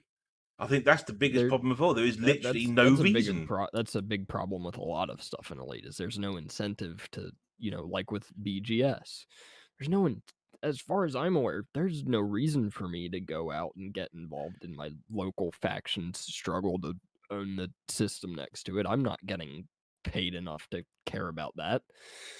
There's just no incentive behind, you know, running a squadron, than having your name on the thing. Yeah, exactly. About it. There's like running a squadron. The only reason I'm running a squadron is so I can easily share bookmarks with my friends. That's the only reason I'm not in Canonn Squadron, is so I can easily go like, hey, we're gonna be here, or I'm doing this here if you want to join me, and I'll share the only reason I'm not in there is because they won't let us join 2 squadrons. That's also something that sort of annoys, given how empty and useless squadrons are. Yeah, I wish we could join multiple squadrons and then just have like one BR displayed squadron. Yeah. Or Warframe has an alliance system. You can have 2 clans or multiple clans form an alliance. So like you could maybe have Canonn have like sub squadrons or something. I don't know, but just, you know, do something with them, please. Do something. Yeah, because you want to. Yeah, that is pretty much the only reason for doing any of the BGS shit is because you want to. Yeah. And you know, And there's some people that do. it's we a thing, you know, there's but people that like do, at the but end of the day, other than just expansionist greed and Yeah. wanting my name on everything, it's nothing. It's nothing Why- really changes unless you like invest. I don't know. Fuck, I don't even know how to describe it. You know, like some sense of ownership over anything we're Yeah. fucking doing. You know, When that's it. when you guys play World of Warcraft, for example, and I know I'm on dangerous territory here. Why? Why do you? What's the point? In a nutshell, not I don't in a long description of why it's so good. But why do you play it? In the old days, it was something to do. You interact with people. You go, we're going to go do this thing. It's kind of a pain in the ass. We need a bunch of people to do it. And you kind of need to know what you're doing. So like raids and coordinate. stuff, you mean? Yeah, it was kind of, it's like that team sports aspect of things. It's like you do things with people for the fun of it. But if there is no fun in the thing you're doing, why the fuck are we doing it? And why would you say solo players play World of Warcraft? Or you're the wrong I person don't to know why ask. anyone plays World of Warcraft. I- I've never played it. When I played it solo, it was just farm shit and sell them to people who were going to raid. Like that was my biggest kick, was trolling the trade chat and undercutting people who were charging way too much for shit that was Okay, fair relatively enough. easy to get. Like it's another one of those like make your own fun kind of things to an extent. You know, but it's like, Yeah, I never did WoW, but I was a solo RuneScape player. I guess, and the same reason I play Hell Elite was yeah. the same back then. It's an escape. You know, I'm a poor meter stick to measure Elite's quality because I'm definitely I do what I want and I want to do it kind of a thing. I've been exploring out for over a year at this point. You know, I don't really care to interact with people all that much, but I kind of create my own story. So I know I'm a poor metric for this, but if you create your own story, you drive your own path. It's kind of what Elite forces you to do, which is good for some people like me for sure, but others definitely want more of a human-driven story. I mean, like I play Warframe mostly solo. I play it because Space Ninjas are fun. I don't legitimately can't think of anything else. So it was just it's entertaining. Rory, is it Craig or Clark? I can't pronounce it now.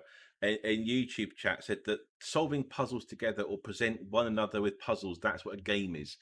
I do agree with that to a point. I think that if you've got if there is something you come across in a game that needs to be solved, that's where it doesn't matter what it is. It could be a literal puzzle, or it could be something that you need to do, you want to do in order to do that, to beat it. That to me is what Elite's missing, because I don't think Elite has anything like that. It has no. See, that was the thing with the original Guardian ruins back when those were first found. I was back in high school for me. I was 2017 or whatever, or 2016, whenever those were originally found. I showed pictures and diagrams of those to people who didn't play Elite, going like, do you have any idea what this is or what this could represent? Or like I went to my physics teacher and said, like, does this mean anything to you? Is this some form of symbol or something? And like I went to everyone I could, and me and friends had like a Google Doc we would work on, since the school gave us Macs, so we would work on that throughout the day, or like we would throw ideas into it and stuff, and that was great.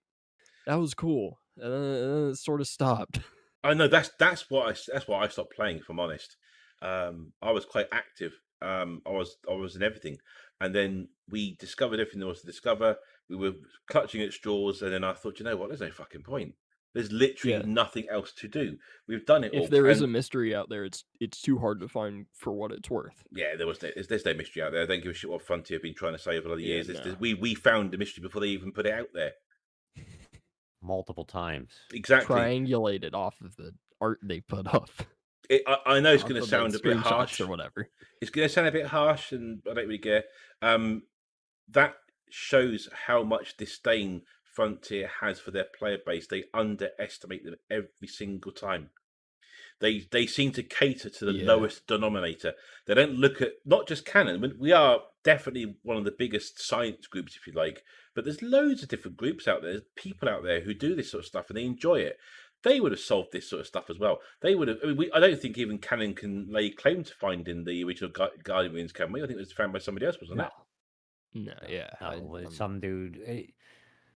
What people tend to not understand about Canonn is that a person will find a thing by themselves, bring it to us, go, hey, what's this thing? Have you ever seen it? No, that's fucking cool. Yeah, exactly. Care to join up? That's how it goes. And we just absorb people. I think it's awesome. We gather people up. It's like, hey, this information was brought to us by this guy. He's been with us for 3 years now. It's fun. It's like we're not out trying to steal people's shit. We're inviting people who find things to come join us and show us their shit. I'm out to steal people's things. Oh yeah, that's why I joined. There's still people who come into Canonn chat now, and they're still convinced that we know more than we're letting on. It's like for years, people thought me and Doc had inside information about that first fucking story we did because half of the shit we made up on the spot happened to be in the fucking game. It's like, I don't know. Did we write this for Frontier and they just did it? Like, what the fuck happened there? People join Canonn chat expecting science. They see Stoy posting memes. I'm talking about planes. And there's probably like 3 other conversations happening at the same time, and none of them are about science. Yeah, but look what happened when we had the Adamastor come in. Look at the surge. It was ridiculous. I mean, it was just like all of a sudden. When the hive gets to buzzing, it buzzes. Exactly, and that just shows just how much passion there still is for this game. Frontier need to. They could give free games on the Epic. They could launch Odyssey of all these wonderful trailers. None of that means shit. Canonn has already seen what is the potential for the interest in the game. It's still there. It's shown. Look at the diehards in the forums. I've seen people who still post there from when the game was originally made, back in the alpha, because they still want to believe that the game is going to turn out to be something it may never be. And that for every one person that I think you see in the forums, there's probably thousands of people who don't ever use the forums who think the same way, and they think maybe just one day they'll do something. It's so annoying because I mean, look at, like I say, the people who came in when we were solving the Adamastor puzzles. I came back to Canonn. I think it was like for what. A couple of weeks, I think it was, before they all kicked off, and it was deathly quiet. But people trickled in because of the Galnet articles came back, and it was like, oh well, maybe something's going to happen. That's why I came back into Canonn to see what is there something happening? Anything going on? And all of a sudden there was, and it was like, fuck me, look at all these people. There's a general chat in Canonn in case you've not been before.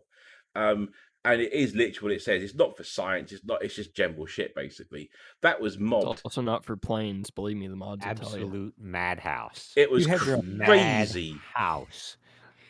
I am glad we are skewed older as far as a group goes, because holy shit, if we had to moderate even half the number of people we have, and they were 20 years younger. Holy fuck. Yeah, and this is an invitation, people. I'm just saying it's surprisingly tame. Yeah, I mean, don't get us wrong. I mean, there are some crazy folks there. Talk about planes, please. There's about 20 or 30. There's about 20 different rooms in Canonn, channels, if you like, and they're talking about everything. And there's some good stuff in there. But I think the point that we're making here is that when things are happening in game, the Canonn Discord becomes a hub of excitement, and it just shows to me that there is still a lot of hunger for the stuff that used to be. 3 years ago, when we had the Thargoids thing, we had the probes, you had all that sort of stuff. It was a hive, but the amount of we had different little organizations and little groups of people doing like archaeology and stuff like that to look for the more ruins, and you had other people looking for like the eagle eye system. There were so many different little groups of people doing stuff, all part of a whole, and that has got to have been mirrored in other, let's call them organizations, for lack of a better word. Frontier must know that this happens, and they must see the interest that has been came from when the Adamastor did its thing. You would have they watch Canonn chat. You would have thought they do. Well, you would have thought they would have fed on that, and they would have thought, "Well, look at this interest. Just for that, we need to get our asses in gears, guy, and get some stuff out there and get some interest, and we can make some money out of this." Because at the end of the day, that's what it comes down to. The more interest they've got in the game, the more players there's going to be. The more players there's going to be. Let's be honest, the more arcs they're going to pay for, and the more money they're going to make. That's what they should be using. They should be using what they've seen as a marketing tool. They should be using that to develop new content. Forget crap like fucking more fucking skins and shit like that. No, we bring content. You've written Odyssey now. That's done. Now start filling it in with stuff to do, and people will hang around for years. I've seen it. Oh yeah. I know Frontier watches Canonn chat, or at least has access to it, because there was one time where someone said, like, someone asked about how what's the lore going to be between us, driving SRVs and being on foot, and like they put forward a theory, and I said something along the lines of, I suspect you're putting a lot more thought into this than Frontier will. And then like 2 messages later, I think a community person from Frontier posted a link for one of their streams. Oh, come on, their streams.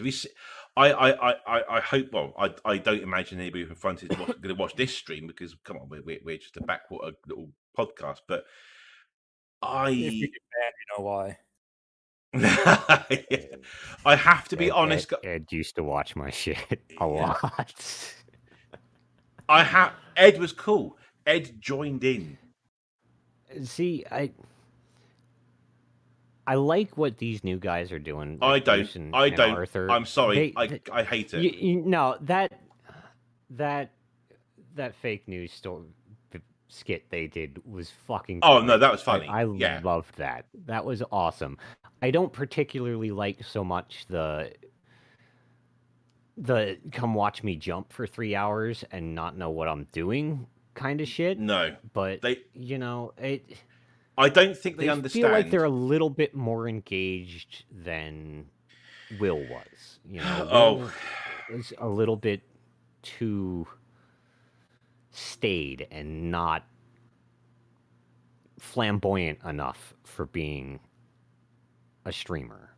Like these guys at least have a little chemistry between them. They do. They do joke around and fuck off a little bit, but like I wish they had a bit more fine grasp and presented the fact that they have a fine grasp of the game versus just flailing wildly and going, I can hit the jump button, like, I'm certainly not on economical jumping 4,000 light years.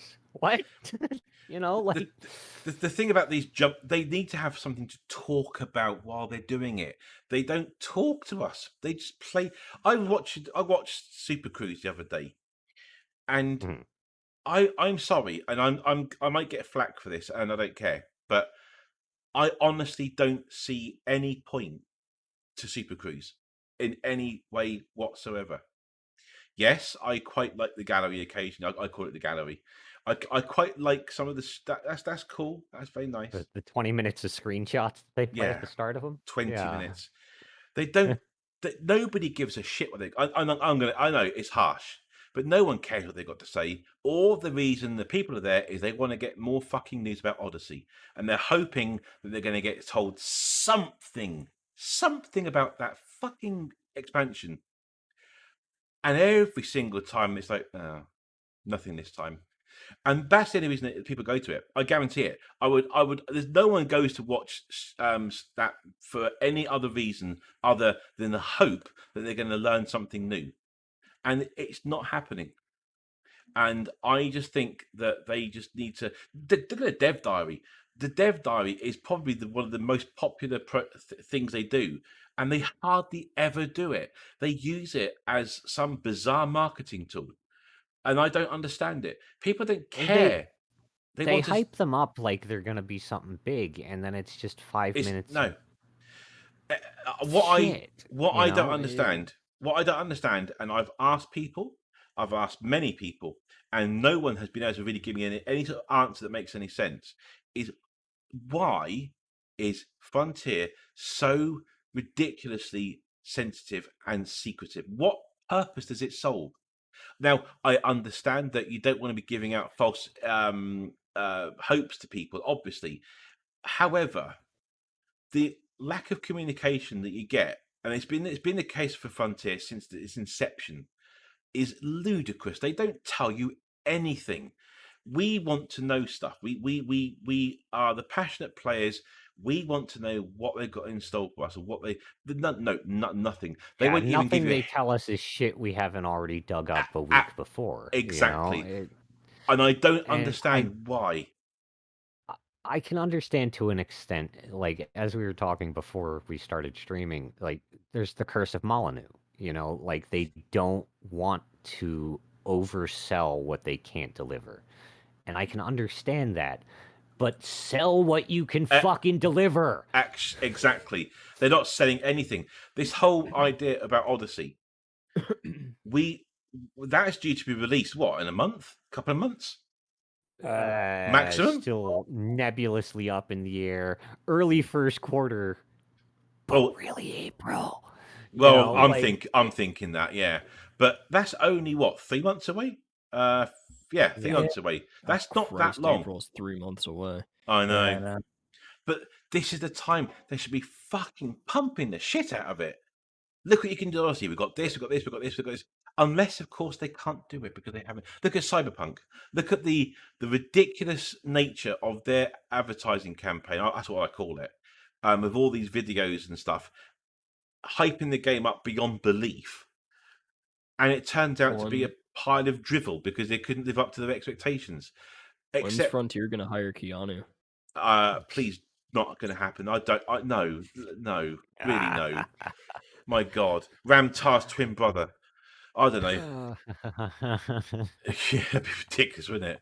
Hey, come on. No, let's not do that. No, I don't know. I just think that if they haven't got it to sell, then they shouldn't have even mentioned it.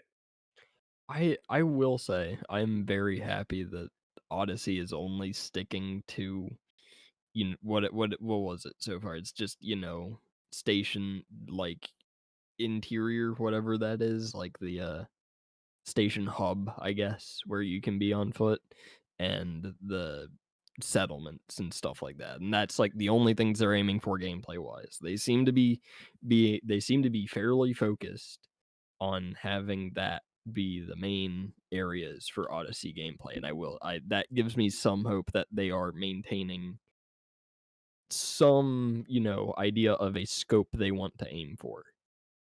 Can they hit it? I don't know, but it at least shows some restraint in not going overboard on what they want to try to deliver initially.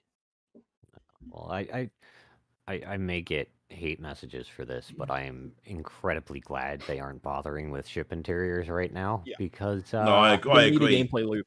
There's nothing. There would be nothing to do in them. Like it's not like it's gonna be Warframe ship interiors where you've got like 10 different things to do before you even set down in a mission. Like that was what blew me away when I tried that game. Was like, I've got like 3 hours worth of shit I can do just in this ship, and like what? Like that blew my mind. And then if they don't have that quality of something to do in your ship, it's just you jerking off in your ship. Like there's what are people gonna do? Oh look, it's tour of an asp again. Here's me in front of the interior of an asp. So I'm glad they're not doing that. Granted, I don't like the fact that that also means there won't be shipboarding and hijacking and all of that shit. See, like I enjoy the combative aspects. Fucking NPCs are dumb. People have the potential to not be. People have the potential to surprise you with strange movement patterns and what the fuck, he just killed me with a pencil. You know, like there isn't that. And if there, you know, if they don't do that, there is no point. You know, like I would love to be able to hijack an NPC ship and scrap it for parts. Even if I can't keep it. Even if I can only keep it for one explosion. Cool. You know, let me steal that asshole's cutter. He's going to get it back from insurance. I won't. But I'll be able to fly around a stolen cutter. You know? I think part of the problem with that idea is that there's no identity for any of these ships, apart from the modules, perhaps. There's nothing special about your cutter, my cutter, his cutter. They're all the same. I think there's no personal. I honestly believe that the idea of owning multiple ships is actually a bad idea, in my own personal opinion. It's like the carrier. I would love to call that my carrier, but let's be honest, I'm renting it for fuck's sake. I don't even get to see the bridge. Come on, I have to land in the same plebby fucking landing port as everyone else does. My hangar's not special. I don't even get addressed as the captain when I come and land on my own carrier. I get refused docking entry on my own carrier, for fuck's sake. I mean, come on. Welcome, Commander. It's like, fuck you, I'm your boss. Exactly, I pay your fucking wages. Respect, you shitty tin can. Like, fuck. It's not right. Oh, I don't know. Anyway, we should probably think about wrapping up soon. We've been doing it for 2.5 hours. Is there anything else that we wanted to bash? I mean, not bash Frontier. We've done that already. Stoy wanted me to mention how while we managed to run a stream for 2.5 hours without any interruption whatsoever, they can't currently run Slipstream for more than 10 minutes without it crashing. But I didn't say that because that's not very nice. Other than that, though, I mean, in all fairness, they are working from home through this difficult time, and let's be completely. We also don't have thousands of people in our stream. This is also true. I would love to have thousands of people in this stream. Should not make any difference. But anyway, I will give them their due though. To end on a happy note, Frontier have, at the end of the day, they have mostly worked from home. They've built most of Odyssey working from home. And they are going to deliver something that we hope is going to be at least something, playable, and might even be, first month. Well, shush now. Let's be nice now. It's playable. It might not work right. I'm hoping they're going to. Oh God, here we go. I'm hoping they're going to not. Happy note. Oh, I'm trying. I'm hoping they're not going to. Happy notes in the grim dark of the 41st millennium. I'm hoping they're going to learn the mistakes they made with the carrier beta, and they're going to use the Odyssey beta as a tool to actually fix the shit they're obviously going to have broken. I mean, they really need to do that, especially with something as completely new as Odyssey, which is like an entirely different game, to be fair. And I mean, the only QA they've probably got are going to be the people who worked on the game. I suspect we are going to be a lot of their QA, which is fair enough, I suppose. Are they going to charge us 50 quid for playing it, do you reckon? Did they do that last time? I think they've moved away from that because they got so much shit for it. Yes. Betas will be open. The alpha will be for people who pre-order the alpha bundle. Hopefully some of the people who actually do that test and do dumb, and like they pay attention to the feedback that they get on these things. And like, this is broken. This is still broken. This is broken for 6 months now. Can we fucking get one of you who actually programmed this shit to go out and look at it and go, that ain't right. What's I the should thing fix that Node has been campaigning for? The I Hyphen's cache. I don't even know For what it is. 3 years, apparently there is supposed to have been a scannable data beacon at Hyford's cache. Okay. They have isn't, I assume. just now finally gotten around to acknowledging, oh shit. Yeah, when we confirmed that it was there, we didn't pay attention to the fact that it was the tip-off fucking cache on the same planet that existed and not the one for this, story thread that's been left dangling. So hopefully that'll get fixed sometime soon and it'll lead us to something and it won't just be the lights, they're coming for us. And, like another throwaway shitty piece of garbage lore. And on that happy note. Happy note. Happy note. Love your game, guys. Just shit. Let's talk about the Big 21 now. Try a little bit and like just be a little more upfront with when something isn't working and why the fuck it isn't working. And no, we can't talk about your Big 21. No. We've run out of time. We've run out of time. Fighter. Yes, back in the day.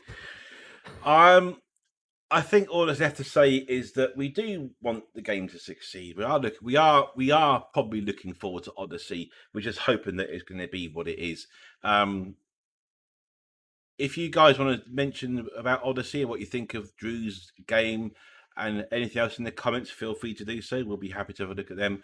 Our next show, we have absolutely no idea when that's going to be or what it's going to be. We'll come up with something cool. What do you guys think about another out of character discussion? Do you prefer those, or would you rather we went back to doing in-game character stuff as well? I know what we would prefer to do. However, we can do a mix if we have to, I guess. We don't know. Let us know in the comments below. Other than that, all it leaves me to say really is thank you very much to Larzok, Pang and Sovereign for turning up today and spending the last 2.5 hours talking about God knows what we were talking about. I've forgotten already. It's been an absolute pleasure, gentlemen. Thank you very much. And thank you all you watchers for listening to us bitch and ramble. Yes, I was going to say thank you for the, especially the guys in YouTube and Twitch. You've stuck around for quite a while. I hope you found it fairly interesting, if not ludicrously stupid. Other than that, thank you very much for everyone listening. We will be back, not as long as it was last time, hopefully the next few weeks. Other than that, thank you for listening and take care. Don't go outside. It's dangerous out there. And have a great evening. Thank you very much.